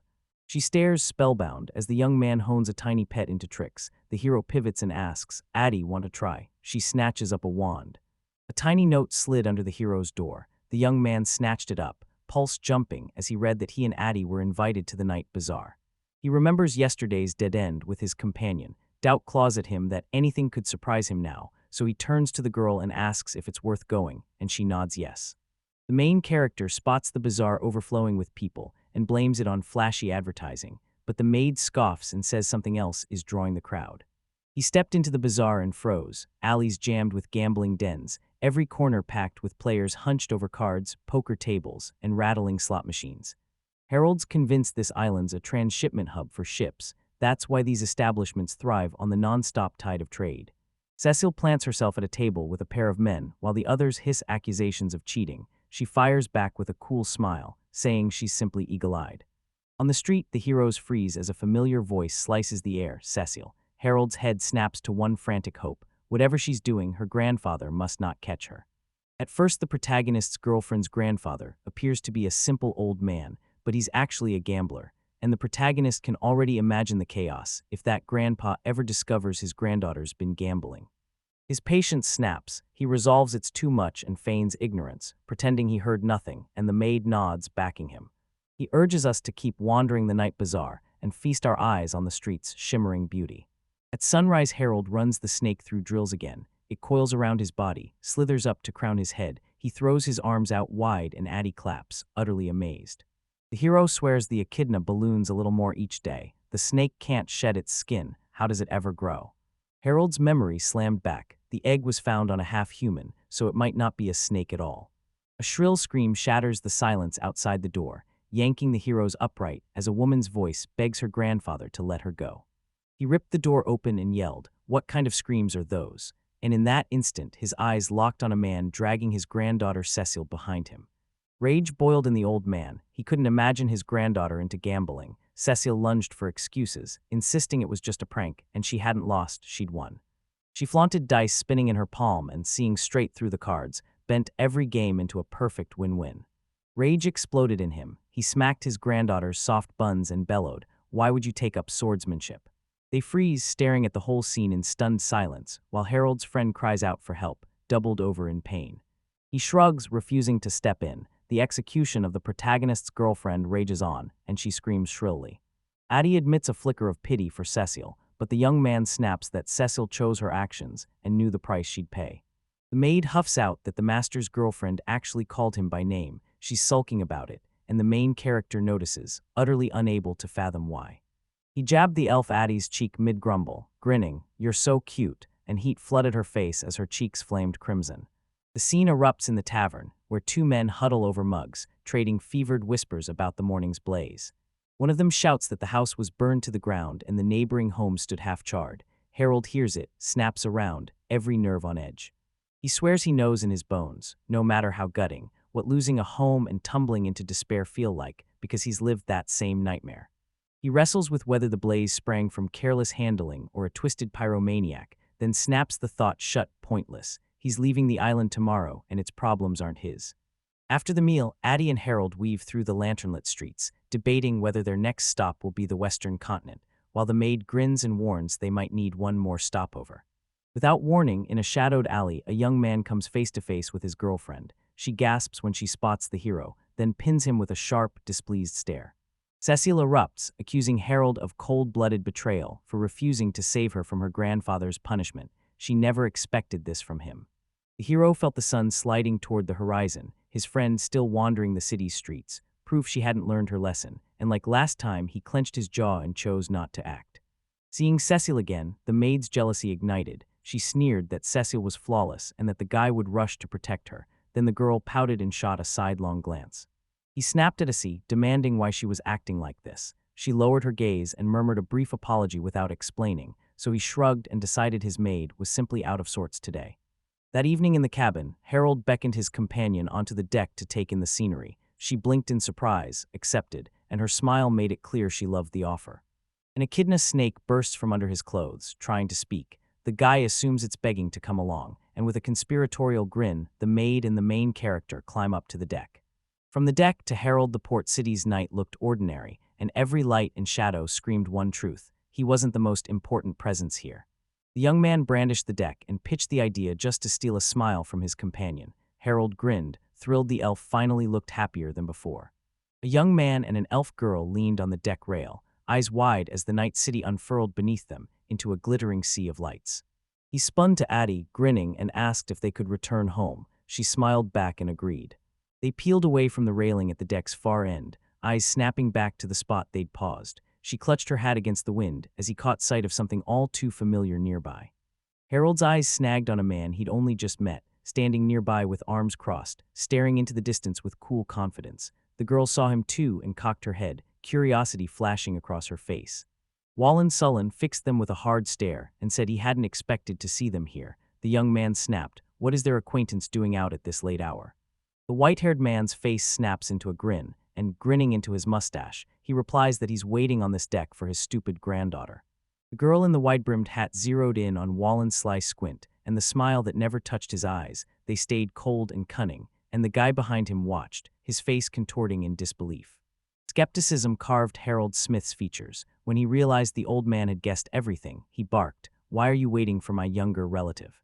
Wallen drops a bomb. He says he wants to hang his granddaughter, and the hero goes slack-jawed as a storm of questions and dark, unwelcome visions crashes over him. Rage flaring, the old man snarled that since the girl still won't understand, he has no choice. He'll slip a rope around her neck and hang her until the lesson sinks in. He's reeling from the man's savage tirade about punishing his granddaughter and blurts, "Isn't this going way too far?" An elderly man pulls consonants and snaps at Harold, "Are you protecting my granddaughter?" While the granddaughter, mortified and teetering on tears, insists he has no reason to do this. Wallen pins the main character with a sly squint and snaps that his question is over. The young man glares at the elf he bought with a strange look, decides this punishment crosses the line, and shrugs it off as none of his business. Then he realizes Addie is staring at him with unnerving, laser-focused intensity. The old man squints one eye, exhaustion carved into his face, and snaps that his younger relative is a relentless prankster who never listens, while a couple of heroes hover in the background, soaking up his tirade. Harold bursts into the conversation and declares there's truth in the saying that no child knows how beloved he is to his parents. Children rarely think about the feelings of those who care for them, and the elder replies that the man's words are sharp and true. Wallen snaps that he's forgiven his sweet granddaughter one too many times. Her recent antics have finally crossed the line. The old man storms through memories of training the girl. Furious, she twists swordsmanship into gambling tricks. He never taught her to cheat. Smith sees it clearly. This is about a knight's honor, not wagers. Wallen snaps, jabs a finger at the strange creature wriggling out of the girl's dress and cries, "What is that?" The sight hurls the young man into full-blown panic. Sweat pouring, tongue gone, he convulsively blurts it's just their pet, an answer unfit for a grown man, and even he doesn't believe it. The pet sits motionless, eyes fixed, waiting for the verdict. Wallen snaps at the main character, "Why did you shelter that monster?" Branding it wildly unusual, the young man and girl freeze, stunned. He screamed, staring at his pet as it revealed itself to be a monster. The old man gaped. He couldn't believe the young man had never known his little friends were monsters. Smith had only laughed at that kidna, thinking her funny, and never imagined she'd turn into a monster. Harold gapes at how brilliantly Valen deduced his pet, but he shrugs. Valen had been through the maze, and notes the young man's companion immediately realized they were sheltering an unusual creature. Left without a home, the hero pins his dark elf with a hard, questioning stare and demands to know if their adult acquaintance is telling the truth. Addie flushes, buries her face behind her bangs, and snaps that she thought he already knew. The guy goes pale as he realizes he was the only one who never suspected a thing. Shame slams Harold Smith. His cheeks burst crimson, sweat beads on his brow, and he clamps his eyes shut. He'd been fooled that easily. Wallen locks onto the guy's trembling emotions and snaps. Don't be embarrassed. Anything can happen. I know several people who literally harbor monsters. Cradling the old man, the dark elf admits she's only ever heard legends of people like him. Monsters almost never become this fiercely attached to someone. He exhales like a deflating balloon, frantically yanking the conversation away from the awkwardness and back to the man's granddaughter again, silently praying Cecil won't stay too long. Old Wallen plunges into thought again, a sly squint carving across his face as he admits he too hopes the girl won't stay. Leaving will be far better for her. Relieved they'd switched topics, Harold grins and asks, "Shall we hunt down Cecil together? Naughty children deserve a proper punishment." The guy with the strange grin smirks, convinced their acquaintance, unlike him, is headed for a far worse humiliation, and the thought lifts a weight from his soul. The dark elf smiles at his words. At night, the city's streets swell with hurried masses as the heroes carve through the crowd, hunting for a single girl. Our protagonist in the dark elf he bought slip between buildings as the girl, eyes on her data, combs every gambling house for Valen's granddaughter, but finds nothing in any they pass, so the young man urges her to move on to the next one. Her blonde head snaps at a sound, and she locks onto the door of a gambling house. She screams, "There, the girl's in there." They all lock onto the doorway. He double-checks their friend is actually there. His thoughts snap to Audie. Without her they'd have been sunk, and he asks the elf what she wants, vowing to move heaven and earth for her. He'd spent his last coins to buy the dark elf. She lifted an innocent, pleading gaze and folded her hands, whispering she wanted only thing. He swallowed and asked if she could wish for more love from the young man. Her words slam into him like a gut punch. Stunned and wide-eyed, the main character gapes at the girl as Addie keeps talking and spits out, "Are you against my wish?" The elf girl and the still bewildered guy pressed on down the street as Harold shrugged and offered, "I don't mind your request." The moment the travelers reached the gambling house door, they skidded to a halt. One of them froze, eyes locked on something strange in the window that left him wondering. Smith spotted smoke billowing from the window and tore into the building, bellowing that it smelled of burning, then threw the door open to Addie's frantic screams and plunged straight into the inferno. Flames ripped through the room as frantic people scrambled for cover, and the crowd fled, shouting and accusing some unknown dangerous man who was apparently behind it. Two men barreled past me and the dark elf I'd bought, shouting that the same unknown man had torched everything just because he'd lost to a girl. Harold Smith slapped a hand over himself to ward off the licking flames, shouted into the scrambling house asking what had happened, swore he hadn't seen Cecil, and offered to move a little farther. His companion agreed. The couple tore onward, forcing a path through hungry flames that devoured everything around them. He finally spotted the girl they'd come for and roared her name. At the same moment, Cecil dropped into a fighting stance, sword raised, the air around her a wall of living flame. She screamed at the stranger, demanding why he had tripled all this, why he'd torched everything over a single loss, whether he was in his right mind, and snarling that it was only a place of entertainment. Valen's granddaughters, a strange knight and a girl, sit beyond a fallen, charred beam that bars the way. An unknown man crows he's having fun, and every detail fits this institution. A mysterious stranger snarled, "Isn't losing the perfect excuse to set this gambling house, this rotten nest, ablaze?" Choking on smoke and ducking through licking flames, the main character and his elf companion finally spotted the man Cecil had been talking to, and froze as another figure loomed at his side. A dark-haired young man in armor jabbed a finger at the hero's friend and spat that it was her fault. If she'd lost to him, none of this would have happened. Cecil seethed with disappointment. Her eyes burned as she snapped that the young man's thoughts were utter nonsense. The stranger and the girl who'd been with him bolted for the exit and said goodbye to the girl they'd quarreled with. She lunged after them, but a hand seized Cecil's arm. Harold Smith lunged and yanked Wallen's granddaughter back. Chasing the runaway couple would only drag her into deeper trouble, and her friend gaped, stunned. He raked through the real cause in his head, realized he had to stop Cecil right now, and steeled himself. Convincing her to stand down would be a brutal fight. Mind fogged, Wallen's younger relative insists she must catch up to the stranger she just defeated. Shock slams into him as she suddenly collapses, going limp in his arms. A young man stands over a girl who collapsed while Addie watches, and the girl's gaze hardens into cold indifference as she says Cecil probably fainted from excessive tension. The dark elf drops her eyelids and declares their friend's condition a blessing. They won't have to waste time coaxing her out of the gambling house. He still clutches the unconscious girl upright, voice razor-sharp as he snaps at his companion, "Did you have a hand in this?" The blonde elf jerks her gaze away, instantly making him look utterly innocent, and says she doesn't understand what it's about. The girl Harold had acquired thrust her hands forward, and the flames peeled apart, clearing a path to the exit as she shouted they had to get out now. The fire still raged around them. The young man darts after the dark elf, cradling the still faint girl, admitting Addie was right. It only seemed to him that she'd been acting strange. They rush to Wallen, she cries, "My granddaughter's finally back," and showers the heroes with thanks, but a sharp-eyed elder fixates on why the girl lies unconscious, so one of the guys dives in and starts the story from the very beginning. The old man's face went thoughtful as he hung on every word of the hero's tale. He nodded, said he understood everything, and no longer wondered why the whole city was in an uproar. They dumped Cecile on a bench. She still hadn't come to her senses, and the old man, taking it all in, kept railing that his relative's gambling frenzy had dragged her to this fate.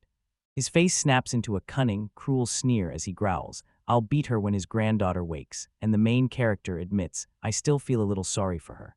Harold and the elf girl planted themselves in the inn they'd be staying at, and Audie nodded, agreeing Valen's granddaughter was truly sorry. The blonde girl turns to her master and asks for a bath. She got a little dirty in the fire. Smith agrees and figures he should probably go too. Fresh out of the bath, Harold starts pressing a tea against the wall, his face burning with raw, mortifying embarrassment. Still clutching the girl's waist, the main character blurts that the dark elf smells incredible. Addie flushes, averts her eyes and whispers that she's very ashamed. The young man cradles the elf's head and draws her into a gentle kiss. Her eyes flutter shut and beads of sweat glisten on her face. The kiss still burning, he drops onto the bed and she perches opposite with a pleading look. He asks what happened and she starts, "You're so kind to everyone." Addie parts her lips and fiercely declares she wants the main character to look at her more. She dove headfirst into her work and didn't hear Harold Smith calling her until his voice finally pierced the silence and snapped her back.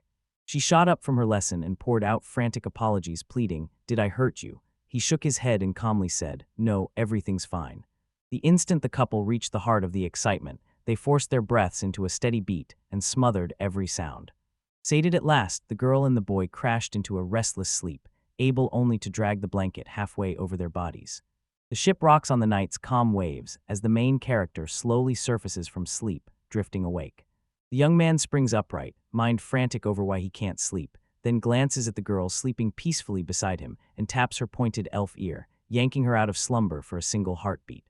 Harold locks onto his pet, a creature that only just revealed itself as a monster, and the echidna, spotting her master awake, launches into a frantic crawl toward him. The animal vaults onto the bed and tugs wildly at his sleeve. Stunned, the young man freezes and asks, "What do you want? Are you trying to show me something?"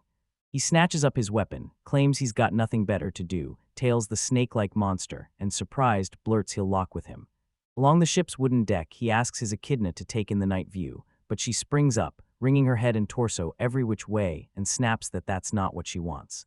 The young man plunges down the ship's exit stairs, wide-eyed as he follows the snake that slithers ahead with calm confidence and asks, "Are we going to the city?"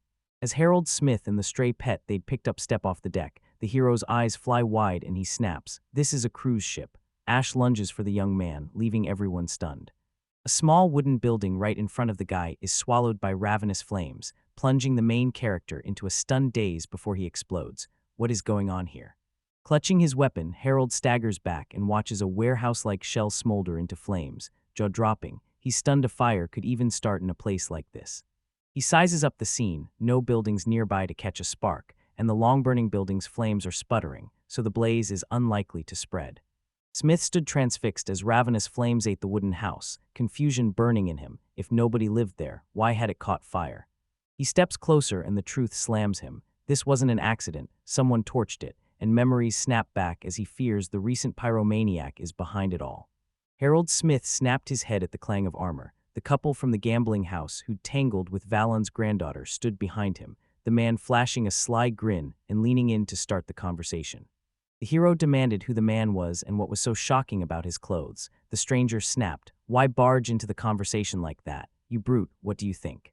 Smith insisted he was only asking because he honestly didn't know. A stranger sweeps in, grandly introduces himself, and after a smug pause, concedes he'll tell the hero his name. He's the Imperial, the Count's third son, and Harold's memory snaps as he starts to place where he's seen him. A memory explodes in the young man's head. In the maze, he watched an unknown elf passed into the gauntleted grip of a knight in armor, and now, heart pounding, he finally recognizes who's standing before him. Harold's blood ran cold as he realized the stranger had been at the recent bidding. He recognized his opponent as a count, never imagining he'd turn out to be an imperial. An arrogant young man, pride ringing in his voice, taunts Smith, "You think I'm cool, right?" While the second young man, clueless what answer they want, just echoes the boast and against expectation confirms it. Harold burned with curiosity over what a distinguished gentleman had forgotten on this island, and a familiar face beamed. Thrilled, Harold had turned to him and promised he would answer. The Earl's third son opens by confessing he can't stay put for long, leaving Smith stunned, and the Imperial goes on that, since childhood, a voice has whispered in his head. The young man rolls his eyes and proclaims his voice a divine revelation, bowing to him. This voice birthed everything. The Count's son bemoans that his strange quirk exiled him from the Empire, yet his father still bankrolls him, so he wants for nothing. At the pier, everyone stares up at black smoke billowing from the burning building as the Imperial keeps claiming the voice in his head told him to burn it down. Madness flares in his eyes as he screams that whether he hates it, couldn't care less, or even finds it funny, he'll burn it to ashes. Of course, the Count's son sees it all, admits society won't tolerate his behavior, and confesses that after the arson near Lamoist, he's been forcing himself to hold back. That admission finally clicks for the main character. Harold Smith watches the shack burn and realization snaps into place. His new acquaintance lit it, just like at the gambling house, and a colder thought claws into his mind. He admits it's only a hunch, but wasn't the Imperial, the one who torched that house and turned it to cinders, right in the lamest area. The new acquaintance pauses for a beat, lines in, and snaps that it's quite possible. He even remembers something like that. His eyes snapped wide as a thought detonated in his head. Maybe it's all nonsense, but the Imperial torched his house, and the second man sneered, "What's wrong with what I did?" Harold Smith had pictured himself consumed by vengeance, but he exhaled and discovered his mind was strangely empty of any such thought. Fixing his eyes on the house still ablaze, he tells the newcomer, "If we're really honest, forget that place." Then his gaze goes ice cold and utterly indifferent. A cunning smile slides back over the Count's third son's face again as he leans in and sneers, "Don't you think you'd be smarter not to mess with someone as strange as me?" Harold flashed a friendly smile and said he was leaving. The Imperial shot back that he'd only asked, not threatened. As Harold turned to back toward the ship, a blade whipped past his face, raking a scratch across his cheek. He whips his head around, spots the weapon in the Count's son's hand, yanks the main character to a halt and growls, "Do you really think you'll be released alive?" The Imperial's smile twisted into madness as he insisted he'd be in trouble if the guy told anyone, while Smith tilted his head and flashed a perfectly innocent look. Blood trickles from the wound on his cheek, but he shrugs it off and, stammering, insists he won't tell a soul. The Count's third son leveled his sword inches from the protagonist's face, a haughty smirk twisting his features as he spat, "I don't believe you." Harold's new acquaintance drops a chilling proverb, "The dead do not speak," then vows he'll fish out the girl who saw him in the gambling house. The Imperial cranks the threat higher, snarling he won't let the girl who defeated him die easily. He'll leave her without limbs and cauterize every wound. Later, the Count's third son, still seething, caps his monologue by snarling that when Wallen's granddaughter bears a child, that baby will be born a slave to him. He can't fathom how his new friend can twist his tongue and spit such vile things. Harold Smith remembers Cecile's iron strength. Most people crumble beneath it. She would have owned this night, yet he still can't escape. He darted his eyes around, hunting for his pet and planning to tuck her out of sight so no one noticed, but she'd already melted into hiding before the young man could even blink. The hero's focus slips. His rival seizes the opening, lunges with a sword that rips the air as he roars, "Don't yawn." The savage strike snaps the hero wide awake. The young man spins around and slams his weapon into the opponent's sword, leaving the foe reeling in stunned shock. The Imperial retreats, stunned. He sneers, a poisonous laugh spilling out as he taunts that the main character swallowed his punch pretty well, and Harold goes stone cold as one brutal truth detonates in his mind. The young man sizes up the Count's third son, dismisses him as a feeble runt, and decides there's no point trading blows with someone that weak. Smith's opponent erupts into manic laughter and swings wildly, but the young man effortlessly deflects every strike, redirecting them away from himself. He keeps launching strikes at the same steady tempo, shouting why the kid just stands there and won't fight back, warning that at this pace, the young man will simply be left under attack. He refuses to fight, clamps his eyes shut, and admits the opponent isn't a rookie, yet Smith expected he'd become a fateful final. Harold zeroes in on the elf and realizes the problem starts with her. She's the reason Cecile grew suspicious. The young man wraps the other guy with his weapon's butt. He topples forward without a fight, and the hero pivots to the girl to find her hands clasped in a pleading gesture. Smith whirls to her as a vicious laugh rips from her. He knows she's gloating over her master's defeat. He suspected the Imperial had mistreated his subordinate, so her reaction no longer surprised him. Gasping from the sudden strike, the Imperial snatches his sword back, grudgingly admits his foe is skilled, then hoists the blade and vows to get deadly serious. Earl's third son charged Harold Smith with a roar, swinging to crush him with his sword. Harold slipped the blade and slammed the butt of his spear into the son's head, sending him crashing to the ground, unconscious. Hope claws at him. He dares to believe he'll finally be left alone, levels the spear's tip at the man, and wrestles with whether to finish what he started and kill him. A convulsive shout rips through the air and Harold spins as a blonde elf storms up, points to her collar and snarls, "Until my master takes this off, you can't hurt him, let alone kill him." The Count's third son lies out cold, leaving the hero torn and clueless about what to do with him, while the elf keeps jabbing at her collar. The young man surveys the enemy's fainting body one last time, wrenches his spear free, and swears he won't kill him. The elf girl beams, thanking him for that choice and for the savage lesson he dealt. She couldn't even swing at him because the collar jolted the moment anyone struck at the owner. The stranger thanks him again, incredulous that someone as feeble as her master could have stumbled into the maze, the very place he seized her. Disappointment carved her face as she snapped that if she hadn't been here the Imperial would have been gone long ago. Then she pointed out he's a full-blown pyromaniac. The hero's jaw drops.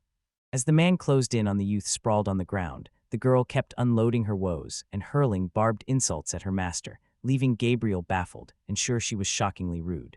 Smith cinches ropes around the Earl's third son, boasting he's doing everything right. An unfamiliar elf's brow knots in confusion as she snaps, "What are you doing?"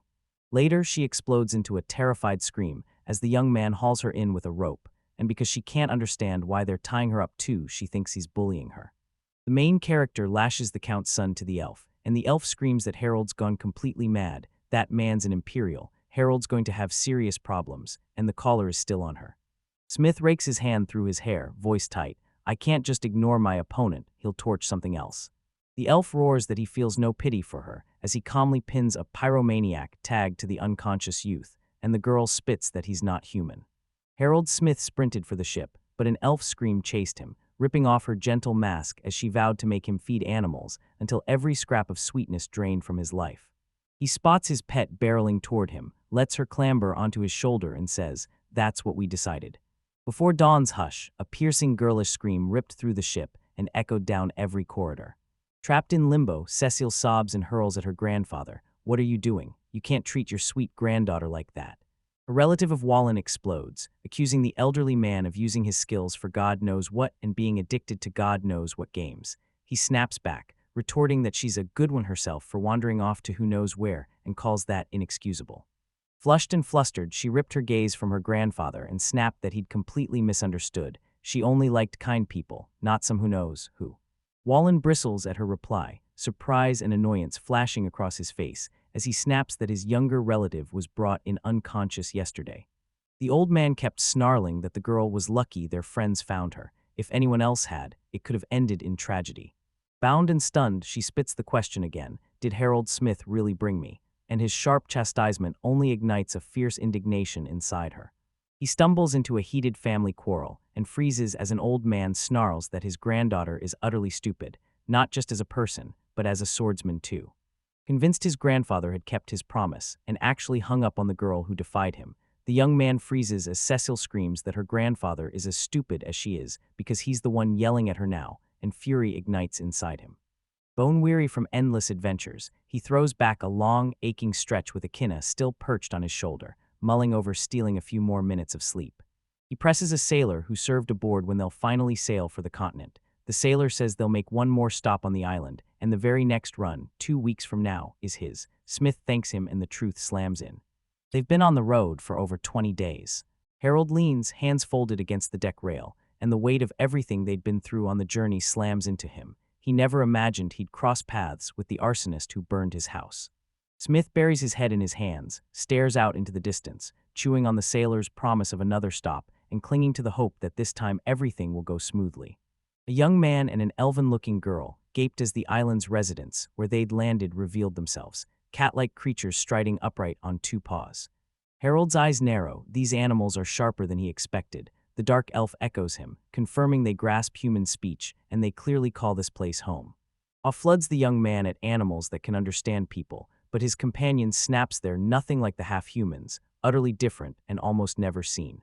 A voice from below rings out, "Do you need help?" And he freezes, stunned, every nerve straining to catch that single question. He spots a cat-like creature in overalls down below. It calls up, asking if the travelers from the ship have arrived and urging them not to worry. "This island's gorgeous and packed with shops, so you have to grab something for yourselves." The couple waves the cat off as it devours the fish their new acquaintance treated them to, while the young man stands dumbstruck. The cat actually talks. Travelers press close, eyes glued to island life as cats serenely fish alone or burst into teamwork to haul in a catch too big for one. Rooted to the spot, the young man gapes at the island's unfolding chaos. Then the elf who came with him suddenly yells his name. A resident of the island confronts the main character, folds his paws in front of him, greets the travelers, offers his services as a guide, and insists his help isn't expensive at all. The cat keeps gushing over the delights of his proposal. When the guy asks if it's just a tour of famous places, the stranger nods confidently and promises he'll reveal secret spots too. The young man asks the price. The cat pauses for a heartbeat, then tosses out, 3,000, what do you think? The island's resident glows with inspiration, but the instant herald decides his service has gone on too long. The cat's grin drains away and tears well up in his eyes. The cat rakes its claws into the young man's trousers, tears streaking its face as it pleads with two travelers to accept his proposal. He's jobless, with nothing left to live on, and even offers them his belly to stroke. The animal's words slam into Harold Smith, leaving him dumbstruck, while his dark elf beams with delight and asks once more if she can stroke its tummy.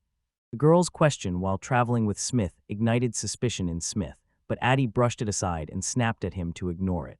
After a moment's thought, Harold relents to the cat's proposal, joy bursting from him as he wonders if he's even being sincere. He remembers the creature vowed to pat itself, and it instantly flops onto its back. He whirls to his companion and shoves her hand toward the cat, urging her to pet it. She'd been itching to, so he snaps, "Don't be shy." The blonde girl drops to her knees, and a furry creature cannonballs onto them, grumbling, "Don't stroke me so much," even as it shamelessly begs for more affection, and she beams that he's ridiculously fluffy. They watch it all, a grin spreading across their face as a quiet joy blooms. Of all surprises, the dark elf actually likes to stroke the cat.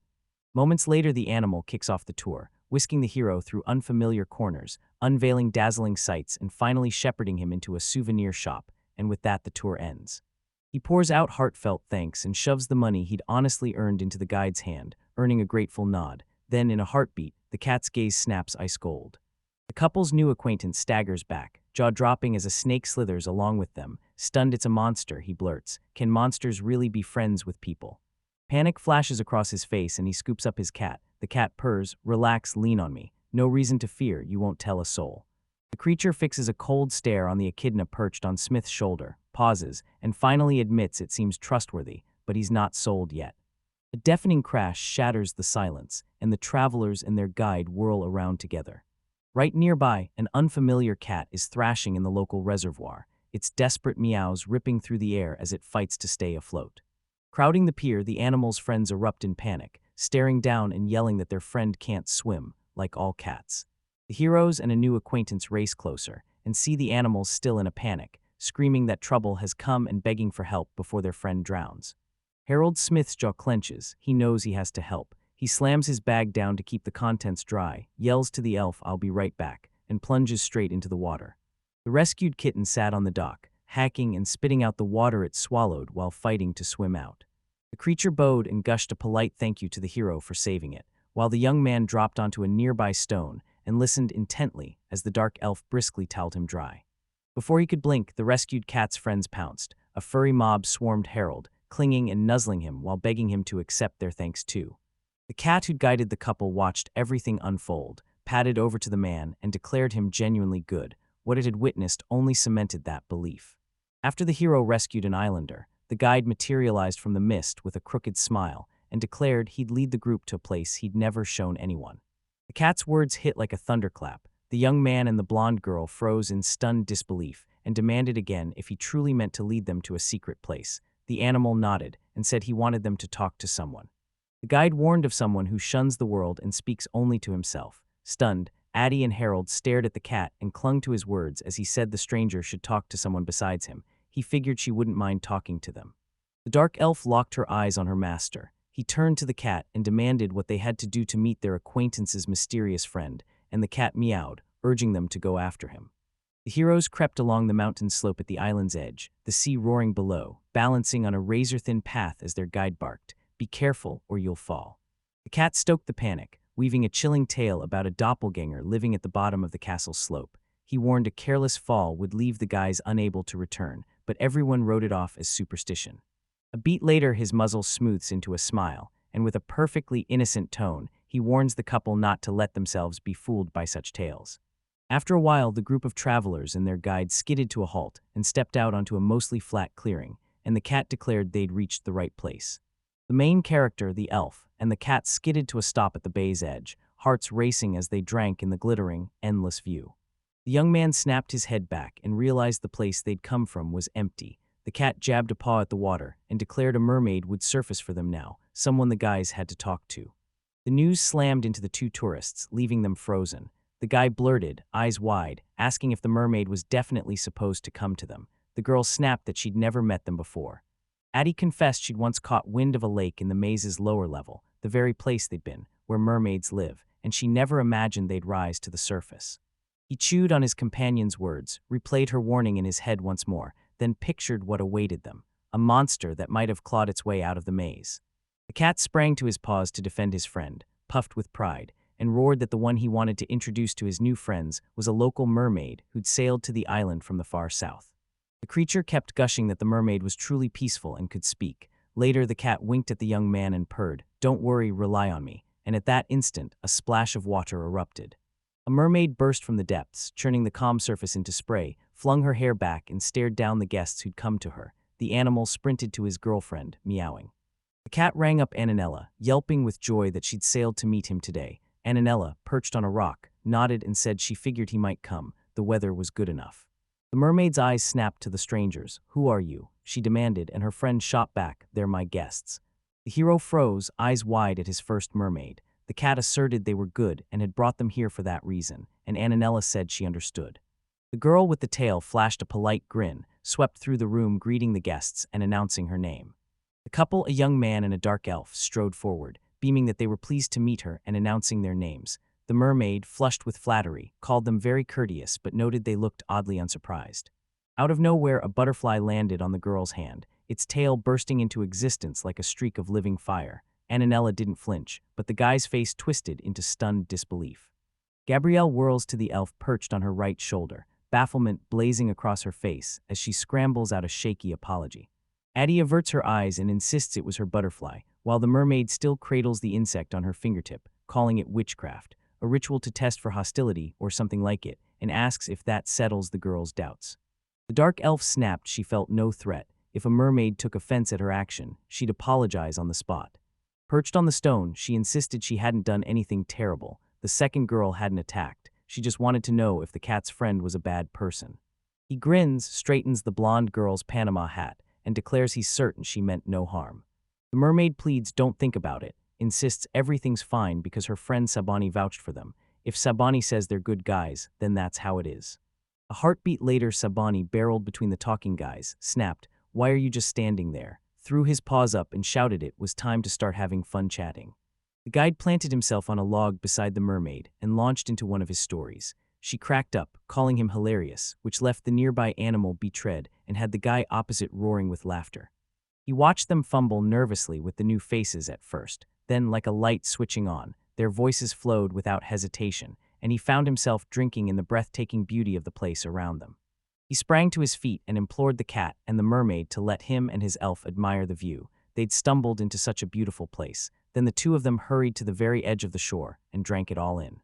Standing by the water, a blonde girl utters her master's name like a prayer and pleads for forgiveness for her willful defiance. The young man snaps that AT has nothing to apologize for. It was to keep them safe. Harold couldn't have pulled that off, so he thanks the elf. The girl, eyes wide, realizes the mermaid's strength too when her magic pours from some strange organ or unique skill. The hero averts his gaze as shyly insists that if he could pull it off it would be incredibly useful, and the blonde sees the guy has her earmarked for this and snaps, "Isn't that enough?" Her words slammed into Harold Smith, leaving him blinking and bewildered. He snapped, "No," then thanked his companion again for her caution. While they kept talking, a thunderous meow from their new acquaintance yanked their attention away, then a sharp exclamation tested whether he was being told the truth. The mermaid's voice cracks the silence. The very legendary place the cat spoke of is real, the castle at the bottom of the sea. Stunned into giddy disbelief, the animal whooped and kept shouting that the castle at the bottom of the sea really exists. Annanella barrels on about how her curiosity ignited, leans in to look, and someone's already there. The cat narrows its eyes and drops a single poisonous question: was the devil himself there? And the girl with the tail freezes, then tells her friend she can't say if it was the devil or someone else. Recalling his face and tracing his silhouette in her mind, the mermaid knew she was right. His aura seethed with malice. A friend's words ignite panic in the cat, and he snaps that his first task is to race and warn every inhabitant of the island about the danger. Annanella screams twice for him to stop, insisting there's nothing wrong with him talking about the residents, but he goes cold. To explain where he learned it, he'd have to confess the girl with the tail. The cat's blood runs cold as he realizes how close he came to a catastrophic mistake. Then he snaps that his girlfriend is a monster through and warns that if the island finds out, chaos will erupt. A new friend of the guy's backs up her friend, admitting people will brand her a monster, even call her the devil, and, while insisting virtue is noble, urges him to actually consider the girl's situation. He devours the scene and catches every word, curiosity igniting, but he realizes he's a stranger here, just like the elf, and barging in out of idle curiosity would be indecent. The cat-like creature lets out a ragged sigh, panic knotting its gut as it stares, clueless what to do. The mermaid nods, backs him up, and says they'll need time to forge a plan. The girl with the tail presses a hand to her temple, admits she can't tell if that stranger is dangerous, and resolves to plunge back to the sunken castle on the seafloor to be sure. Sabani's face softens as he urges the mermaid to be careful. She lights up and confesses she loves him for his kindness, while two travelers press close, eyes glued to the scene. The tavern crackled as Cecile and her grandfather faced off. She snapped that he didn't have to come with her. He growled that if he hadn't followed, she'd have done it again, and she shot back that she'd told him to stay at home. She skewered a bite and lifted it to her lips, asking why her elderly relative's back ached. He fumbled for an answer, mouth parting, then snapped his head as people streamed into the tavern. Cecile savored her dish with her back to the door when the man spotted Harold, and the dark elf bursting in and yelled that the youngster had arrived. The guy shoots a brisk, "Hey, Wallen," and a blonde girl's intense, attentive stare suddenly locks onto him. In a heartbeat, the old man pivots to the one who just entered and declares he can bury every secret. The elf feigns bafflement, flashing an innocent smile as she insists she can't fathom why the man spoke those words. Nothing happened, so she decides this clueless act is a wonderful trait. The granddaughter of the man who'd just spoken and the main character gaped at the talking couple. Then Cecile stepped in and offered to join the family for the meal. The company swept the tavern with their eyes, and the fair herd blurted, "There are so many cats." She stood breathless, seeing a whole race of intelligent animals for the first time. The grandfather scoffs, saying her ignorance is no surprise. She's never stepped outside, while he's roamed the globe since childhood, so nothing she says can shock him now. The old man rasps that not a thing on this island has changed. He was here 30 years ago, and the place hasn't moved an inch since. Harold Smith's curiosity explodes. He snaps, "Is the reason you came to this island a secret?" Wallen shut his eyes and dove into memory, admitting he'd fixated on this island on the way because his wife had said she wanted to go on a trip around the world. Hungry to know where the man's wife was, the main character pressed him. The man folded his arms over his chest and dropped the blow. She had died, and that trip was her last request because she didn't have long left. The granddaughter pounced on the relative's words, demanded, "Do you mean my grandmother?" Then snapped to the guys that she had been gone before the girl was born. His jaw drops, stunned he found out earlier. He rushes to apologize for prying and admits it must be painful to remember. Blank, unreadable look slides over the old man's face, hiding whether sorrow lurks, but he says everything's fine. His wife was so cheerful he refuses to let himself be upset. The guy snapped the conversation sideways and revealed the island is steeped in superstition, a bombshell that stunned Wallen and his granddaughter. She gasps that it's the first time she's heard of a castle at the bottom of the sea, and the old man's eyes flare as he leans in to say he's heard of it already. The old man launches his tale, saying that when he could still move with ease, he struck out to hunt down the castle, and Cecile's eyes go wide with amazement. A torrent of questions erupts from him. Is any of this true? Is the castle really at the bottom of the sea? How did that man search for it? And he tells the young guys he split the sea with a sword to reach it, leaving Gabriel and his dark elf stunned. He squinted, scratched his temple, and declared he didn't want to scare the local seals, so he did everything at night, but the darkness was pitch black. Clutching a fork, Vaughn's granddaughter pivots to him, understanding shining in her eyes as she asks if he's lying. He flatly refuses and snaps back, "Why would I do that?" The old man folds his arms over his chest and sighs. He's already spun the beginning of the tale, and the company won't wrest even a sliver of seriousness from him. Wallen barks that if the guys want to know more, they must grow far stronger. His granddaughter vows she'll try and fires off determined promises, and that calms her grandfather into a satisfied, proud smile. The old man flips the conversation to a new topic and declares they'll soon reach the continent, and most likely, their paths will split the moment they set foot ashore. The man decides he might never get the chance to say goodbye, so he blurts that he'd had a blast with the traveling couple. They're heading to the southern continent, while Wallen and his granddaughter set off for the western part of the western one. The old man's words coax a sincere smile onto the hero's face. He clasps the little family's hands, thanks them for everything, and vows that if fate smiles on them, they'll meet again. Cecile stretched and hissed that the farewell was infuriating. She'd really liked Harold, when her grandfather's gloved hand suddenly clamped over her mouth. The man leans in, studying the elf's reaction as his granddaughter rips free from his grip and shouts, "Grandfather, what are you doing?" He hisses, "Don't you dare say that," and the young man realizes Wallen is terrified of 8. The next day in their own cabin, the couple sit on the bed as the elf, curled in the young man's arms, whispers she'll be happy if he hugs her tighter. He grins and tightens his hold. A sudden gaze slams against the cabin window, aimed straight at them, and they realize it's their familiar mermaid, eyes tracking every twitch with quiet, hungry scrutiny. Harold Smith rips his hands off the girl's body and reels back, screaming her name. The dark elf and the protagonist freeze, bewildered by what this newcomer wants, until A.T. His eyes sharpen, and she realizes the girl is trying to talk to them. They scrambled into their clothes and sprinted to the beach, dazed, where a mermaid surfaced and apologized for interrupting. The guys waved it off, said it was fine, and demanded, "What happened?" The girl with the tail flushes, shoots an embarrassed look at the couple, tells Gabriel he seems like a top-notch fighter, and that the elf is most likely capable of conjuring. The elf nods in agreement. The mermaid says that during her journey, she locked eyes with a strange creature she'd spotted before, and at first she dismissed him as no more dangerous than herself, just another harmless monster. After a heartbeat of reflection, Annanella snaps that she no longer thinks the creature is harmless. She heard the humanoid muttering to himself that it needed more bones. To sum it up, he pins the mermaid with a fierce stare and snaps, "Do you want us to take care of this creature for you, or are you trying to force me into a fight?" The young man snaps, "Why would you join the battle?" and says it's better just not to swim there, making the tailed girl's face snap into an offended, surprised glare. After listening to the guy, she slams her tail onto the water with a thunderous slap and roars that this time her furry friend could be in serious trouble. The mermaid glares like a storm at the couple standing before her, while the elf coils to spring to her master's defense. Her gun is already cocked and ready. A tidal wave of guilt crashes over the water dweller. Annanella screams and unleashes a frantic barrage of apologies at the couple. Harold planted himself in front of the dark elf, muscles coiled to spring into battle, and before he even thought, blurted that it was fine. He knew you never abandon a friend. The tailed girl cocks her head, presses a hand to her chest, and earnestly pleads with her new friends to save Sabani. He means the world to her. Turmoil nodding her voice, the mermaid swore nothing could ever replace the crimson sunsets she'd watched on this coast with her tailed friend.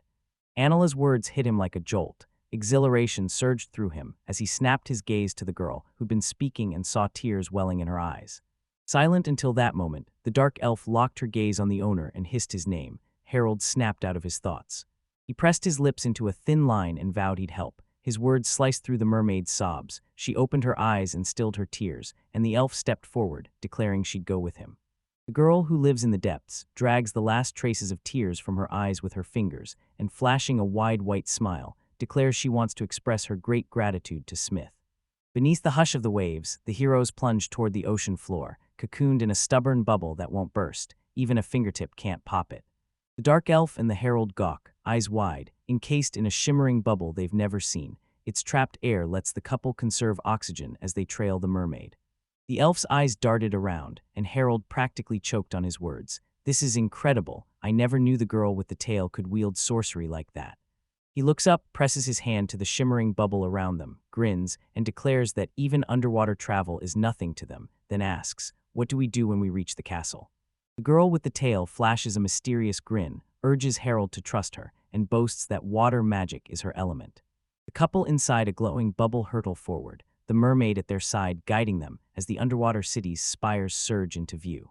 The blonde girl mirrored her companion, gaping at the image that blazed into view before them. The dark elf's breath hitched as he realized this was the famous castle at the bottom. They whip their head back to their escort and watch, stunned, as she births a brand new sorcery, crackling ribbons of power spilling from her hands. Water around the submerged castle quivers with raw tension, and in a heartbeat, a shimmering shield snaps into place around the eerie fortress, an almost identical barrier to the one that encases them. The bubble shattered, the young man sprang onto solid ground and cried out in disbelief. The water around the castle had pulled back so far they were now walking on ordinary land. Addie's eyes ignite with inspiration as she says she can repel water too. Then her excitement collapses into frustration when she admits it's nowhere near the colossal scale from before. She overhears them and snaps that her kind are born to water magic and few even among them rival her. Then she declares she'll have to become human, and in the next heartbeat her tail melts away into two strong legs. The blonde elf gapes at the witchcraft and blurts, "Is that magic too?" The mermaid shrugs and answers offhand, like it's just a racial gift. The mermaid realizes they're long overdue to be spotted, so they vanish into the shadows and glide with razor-sharp caution. A group of three guys slips through the castle gate with careful, tense steps. The young man scans the crumbling stones and declares the place dilapidated and ancient. Then they step into a vast, echoing hall. The mermaid, freshly sprouted legs and all, jabbed an arched doorway with a confident finger and ordered the guys through. They plunged into the next corridor and found a table at the far end piled with old, weathered dishes. A butterfly whips into existence beside the blonde girl, jolting its creator. She spins to her master and warns the butterfly is reacting to something down the hall. Bursting through another massive arch, the three travelers spill into a cavernous room. He only glances at the vastness before Addie's voice cuts through, yelling his name and warning there's something upstairs, be careful. A split second later, a mysterious creature dives at the young man from above, forcing him to bolt. He whirls and sees a colossal golem looming right behind him. He plants his weapon in front of him, bracing for a strike from some unknown creature, but confusion slams into him when he sees a tangle of skulls and ribs. This golem was stitched into a humanoid from countless bones. The young man whirls to the mermaid, now on legs, and asks if she's seen this monster before. The blonde-haired girl snaps that on her last trip she ran into someone else, not this golem. Harold Smith snapped his gaze to the dark elf. She dropped into a fighting stance, clutching her weapon like a coiled spring ready to repel any attack, and he knew there was almost certainly a hidden caster nearby pulling the monster's strings. The golem pins the travelers with a savage glare, a light flaring in its chest as its bones part just enough for an eye to stare out, leaving Harold and his elf dumbstruck. The young man staggers, unsure of what he just saw, but the elf shreds his doubts. She saw it too and then drops the bomb. The caster is sitting inside the monster itself. Then beyond the empty eye socket, a sinister grin slides between the bones, and the company realizes the golem's creator bristles with confidence, convinced his creation is indestructible, and thinks it's perfectly safe to provoke. The guy insisted they couldn't reach the creator until they destroyed the monster. Addie cut him off, calling him wrong. No need to smash the beast, just deal with who's inside. The blonde girl drops into a fighting pose, levels her gun at the creature, locks her aim and fires. 2 bullets scream straight for the golem. Bullets slam into the exact hole where a mysterious stranger's eye and grin had been peeking, and the golem buckles and collapses, leaving the main character and the former mermaid reeling. When the last bones clattered down, a man dropped to his knees before the company, pressing his hands to the brutal holes the elf's bullets had made. Addie loosens her grip on the gun and declares the job done, and the young man gapes, yelling that he's completely shocked by what she just did. The elf snaps that they're lucky the golem's made of bone. Those constructs have gaping weak spots, and the young man, still stunned, chokes out, "Has the end come for this golem?" A sudden rustle rips the air, then the elf's monologue cuts it dead as she convulses, whips around, and snaps the gun up again, ready to fire in a heartbeat. He froze, eyes wide, and barked, "What happened?" She swallowed and admitted, "Apparently I was mistaken." A crazed stranger locks his gaze on a trio, a man and 2 creatures, and declares from the man's face one piercing question, "Why is he unharmed?" The man snaps back, asking whether he must do something now or finally tell them his story. The crazed stranger locks his gaze on a trio, a man and 2 creatures, and declares from the man's face one piercing question, "Why is he unharmed?" The white-haired man spits one word, "Necromancer." The elf growls that they mortify their bodies and rise as liches, so he's probably one of them, and the girl snarls that a couple of bullets won't even dent him. The blonde girl stared at the bones left by the monster and snarled, "Only a necromancer could assemble a golem from bones alone." The dark elf snaps to her master and snarls that the only way to beat the golem is to destroy its core. When a stranger storms in, asks why she's talking about it, and starts to speak, then the girl's gunshots rip through the air and cut him off. Hidden inside the golem the whole time, the stranger dances through a storm of bullets with only a twitch of his face, leaving the main character stunned as he casually reflects every round. The men gawk, a touch of disappointment on their faces. He snaps that he's been declassified, not interesting, then turns to the pile of bones and declares, everything's clear. The gray-haired man pinned the girls with a glare and snapped at one. How do you understand magic? Then a jolt of memory hit him. He'd wondered earlier why the water had receded so abruptly. The stranger, planted amid a mound of bones, says the castle has lain at the bottom for over 300 years. He expected it to stay that way, but the last 30 years have exploded with strange, fascinating events. The man barrels on, telling the heroes that once, at least in his memory, the sea split in two and a parade of strange, brutally powerful men came to visit. The unknown man jabbed his hand at 3 associates. Their eyes went wide, shock painted across their faces at the gray-haired old man's words. She replayed Wallen's lunch tale, picturing him cleaving the sea in two and wondering if he'd meant the right man when he spoke of power. A stranger's maniacal grin splits his face, fury blazing in his eyes as he declares he's joining the fun with no tools. Then he scans the travelers' faces, hunting for their confirmation. He flings his arms wide and bellows he needs far, far more bones than he has right now. Understanding exploded in his eyes. He realized the island's legends were true. Harold spins to the heap of bones left by the monster and realizes the golem was cobbled from feline bones. Fury erupts in his eyes as he understands a madman is behind so many deaths. After a short silence, the man locks eyes with his friends and announces he's about to tell an interesting story. The gray-haired stranger reveals the castle began as plain bricks and timber, then, grinning like a madman, boasts he redesigned it to suit his every whim. The trio exchange baffled glances, not understanding a word, when in an instant the floor and walls lurch and ripple, ripping their coordination to pieces. Panic ripped through the mermaid as she cried, "What's happening? Why is the castle moving?" Her gaze cut to the hero, and she realized he'd already pieced it all together. The man grinned, savoring the stunned hush he'd sparked among the company. The mad stranger crows that he rebuilt the castle with bones he gathered himself, boasting he ground them into bone meal to remake the walls, floor, and ceiling, and he waits, breath tight, hoping they understand what it all means. No traveler stayed indifferent.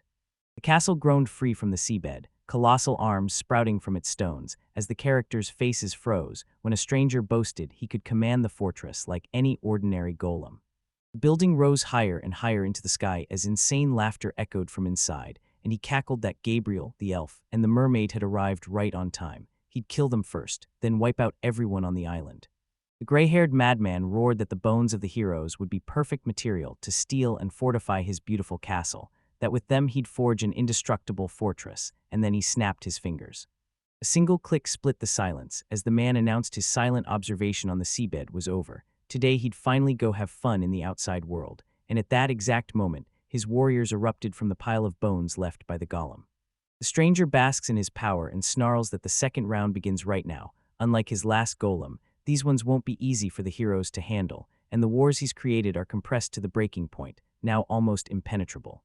The man closed in and boasted that, with reserves the size of an entire castle, he could forge golem after golem without end. The main character froze in stunned silence, then a voice rang out, calling to him. He freezes as his dark elf plants herself before him, gun leveled, and snarls, "These golems have no core, you can only stop them by destroying them utterly." Sweat streaked her face as she gasped the madman wasn't lying about how densely they swarmed. He can conjure them forever from the very bones his castle rises on. The girl's voice died and her face locked into steel. Harold sees it, sorrow etched across his features, and warns that destroying the golems will not be easy. I locked eyes with AT, gloom carved into his face like never before. The situation was dire, the enemy deadly, and the golems charged. He launched the fight by obliterating the head of the first golem that dared attack him, then watched the stump sprout a new head in an instant and realized they'd never stop. The blonde elf blasts every monster that lunges at her, all while trying to nail a raving stranger who keeps yelling that she always misses.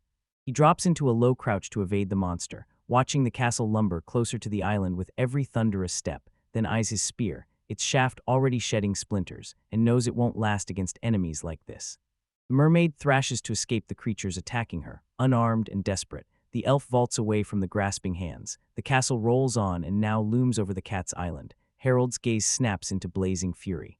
The castle barreled toward the island as relentless golems swarmed, and the hero fought them off again and again, his strength ebbing with every strike. Harold's blood ran cold. His elderly friend was still on the island, and even if they toppled the necromancer, he'd sense something off and rush in to fix it. A gut-punch realization hit him. If that colossal bone castle reached the island, there would be victims. They had to stop him here and now. He fought on, mind racing to halt the endless tide of relentless creatures. If his spear shattered, fighting the golems alone would be nearly impossible. The main character realizes it's time to unleash the secret weapon. He believes one devastating blow will erase every problem in an instant. It hit him mid-battle. The dark elf had begged him to stop, begged him not to use her, and a scream ripped through the fight. The young man whirled around to see hulking golems clamp onto the blonde girl and haul her off. He yells to his fighting girlfriend, shock blazing in his eyes, when a wild-eyed madman barges into the conversation, scoffs that he's already exhausted and this pointless battle must end, then suddenly bolts off. Harold's eyes snap open as the walls lurch inward, closing like a vice while he stands utterly powerless. The mad stranger cackled, assuring the heroes their bodies would be perfect for his business, then pressed his hand onto the elf and snarled that her body would be especially useful. Sorry, I can't rewrite sexual content involving a corpse. Here's a dark, dramatic, non-sexual alternative. The gray-haired man licked his lips like a hunter and declared the dark elf's flawless form beautiful as his golem reached out to methodically scan her arms, legs, face, and every curve, and he vowed she would become the most coveted relic in his collection. Everything explodes into a stranger's maniacal laugh. The girl, glued to the hero's side, gets more terrified by the second, and his eyes snap wide, utterly gone mad. He catches the spear with casual ease, then drags a dark force into himself, leaving the elder and his companion staring in stunned disbelief. Darkness coils around him as madness claws tighter by the second. His hand crushes the spear shaft, leveling its tip at the villain. The young man pushes past his limits, tears and blood well in his eyes, and every muscle in his face snaps into sharp relief. The mermaid's eyes snap wide as something incredible begins unfolding, and she watches, utterly riveted. The elf screams that the young man promised her he'd never use that kind of protection, and an older man stares, baffled by how rage consumes the young man. Sight stripped from him, the young man swung his spear like a thunderclap, cleaving the air into shards and sending the all-consuming weapon screaming straight at the mad stranger. The young man snaps his eyes open, jolting back to himself as he gapes at surroundings he can't recognize. He bolts upright, scans his surroundings, and when he realizes he's aboard that familiar ship, relief hits and he lets himself breathe into a brief calm. He pressed his palm to his cheek, ran a quick self-check, realized he'd blacked out. He's here now, so everything's fine. Harold heaves a heavy sigh, baffled by what unfolded after the battle. Convinced he's made his companion worry about him again, his jaw drops as he stares ahead in disbelief. He scans the room again, speechless at what he sees. The left side of his vision bleaches into stark black and white, and that feeling detonates a storm of questions inside him. He slapped a hand to his face, stunned. After a few shaky moments of testing the feeling, panic crystallized. His eye had stopped recognizing colors. Disbelief still clung to the young man, then the truth slammed into him. This was likely the price for unleashing the all-consuming spear skill that had defeated the madman in his army. He stares at the ceiling, wrestling his emotions, then decides he doesn't regret what he did. He'd always expected something like this would happen to him sooner or later.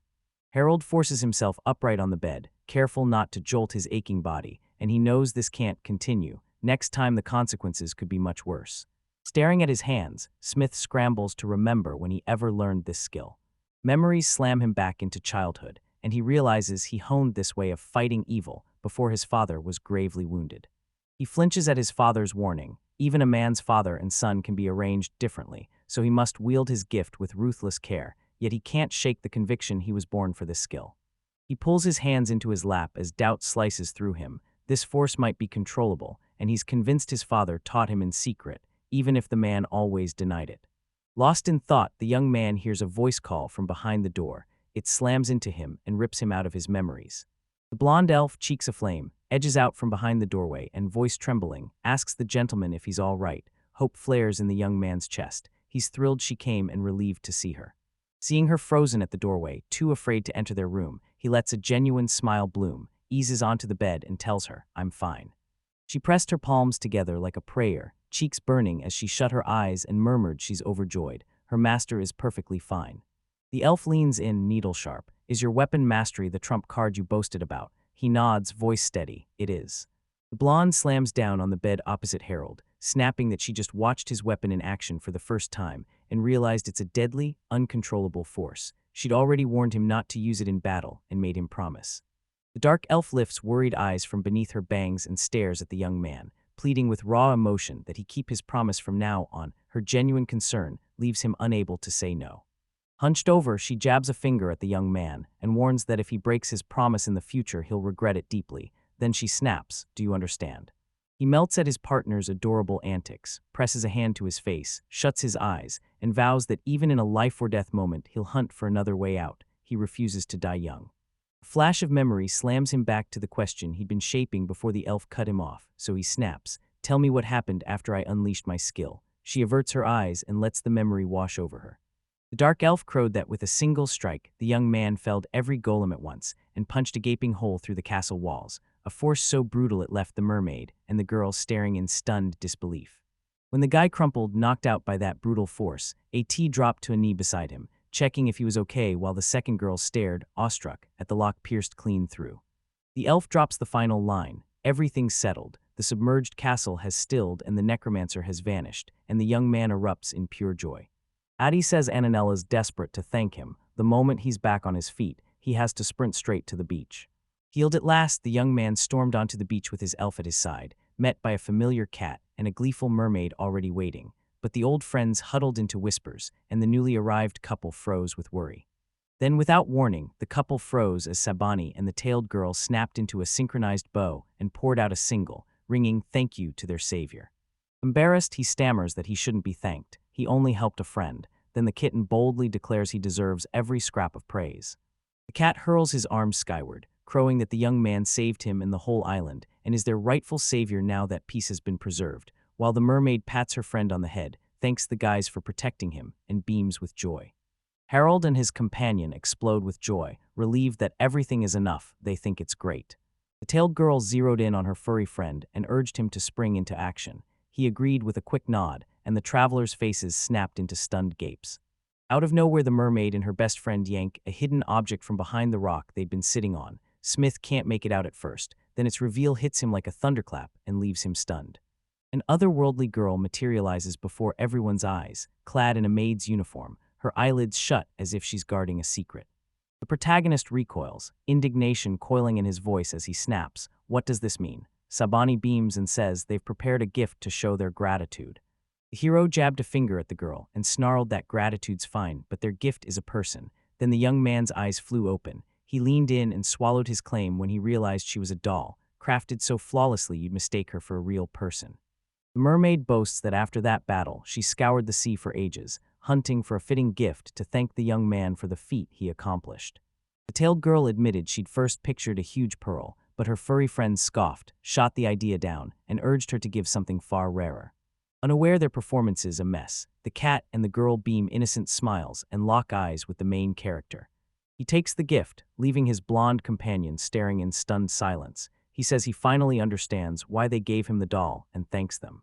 The couple pushes off the shore and boards their ship. Their time on the island is over. They clamber onto the deck and a scream rips through the air. They're leaving. The main character and the dark elf beam with giddy triumph for coming down to the pier to escort their ship. And later, when I slip back to my cabin, they freeze at the threshold, never stepping inside, just crack the door a sliver. The familiar mermaids press their faces to the cabin's window, fling a mischievous wave through the glass, then sail away. Harold locks eyes with his companion and catches her rapt, attentive stare. Then their focus snaps to the gift presented to them by their good friends. He snapped, "What do we do with the doll?" And the elf confessed she didn't know what to do with it either. The doll perches on the chair, eyes shut and hands folded in her lap. He notices there's barely any room for her. Declining would be impossible, so he accepts the gift, steps forward, reaches out and says it looks high quality, bound to draw collectors eager to buy it. A split second later, the doll's eyes snapped open and bore into the young man, sending the main character into a cold, gutting panic. The girl who was a doll a second ago jerks into motion, slaps a hand over her mouth and gasps, "I have no idea where I am. What kind of place is this?" The innocent-looking stranger lifts her head, locks onto Harold and the blonde elf and snaps, "Who are you?"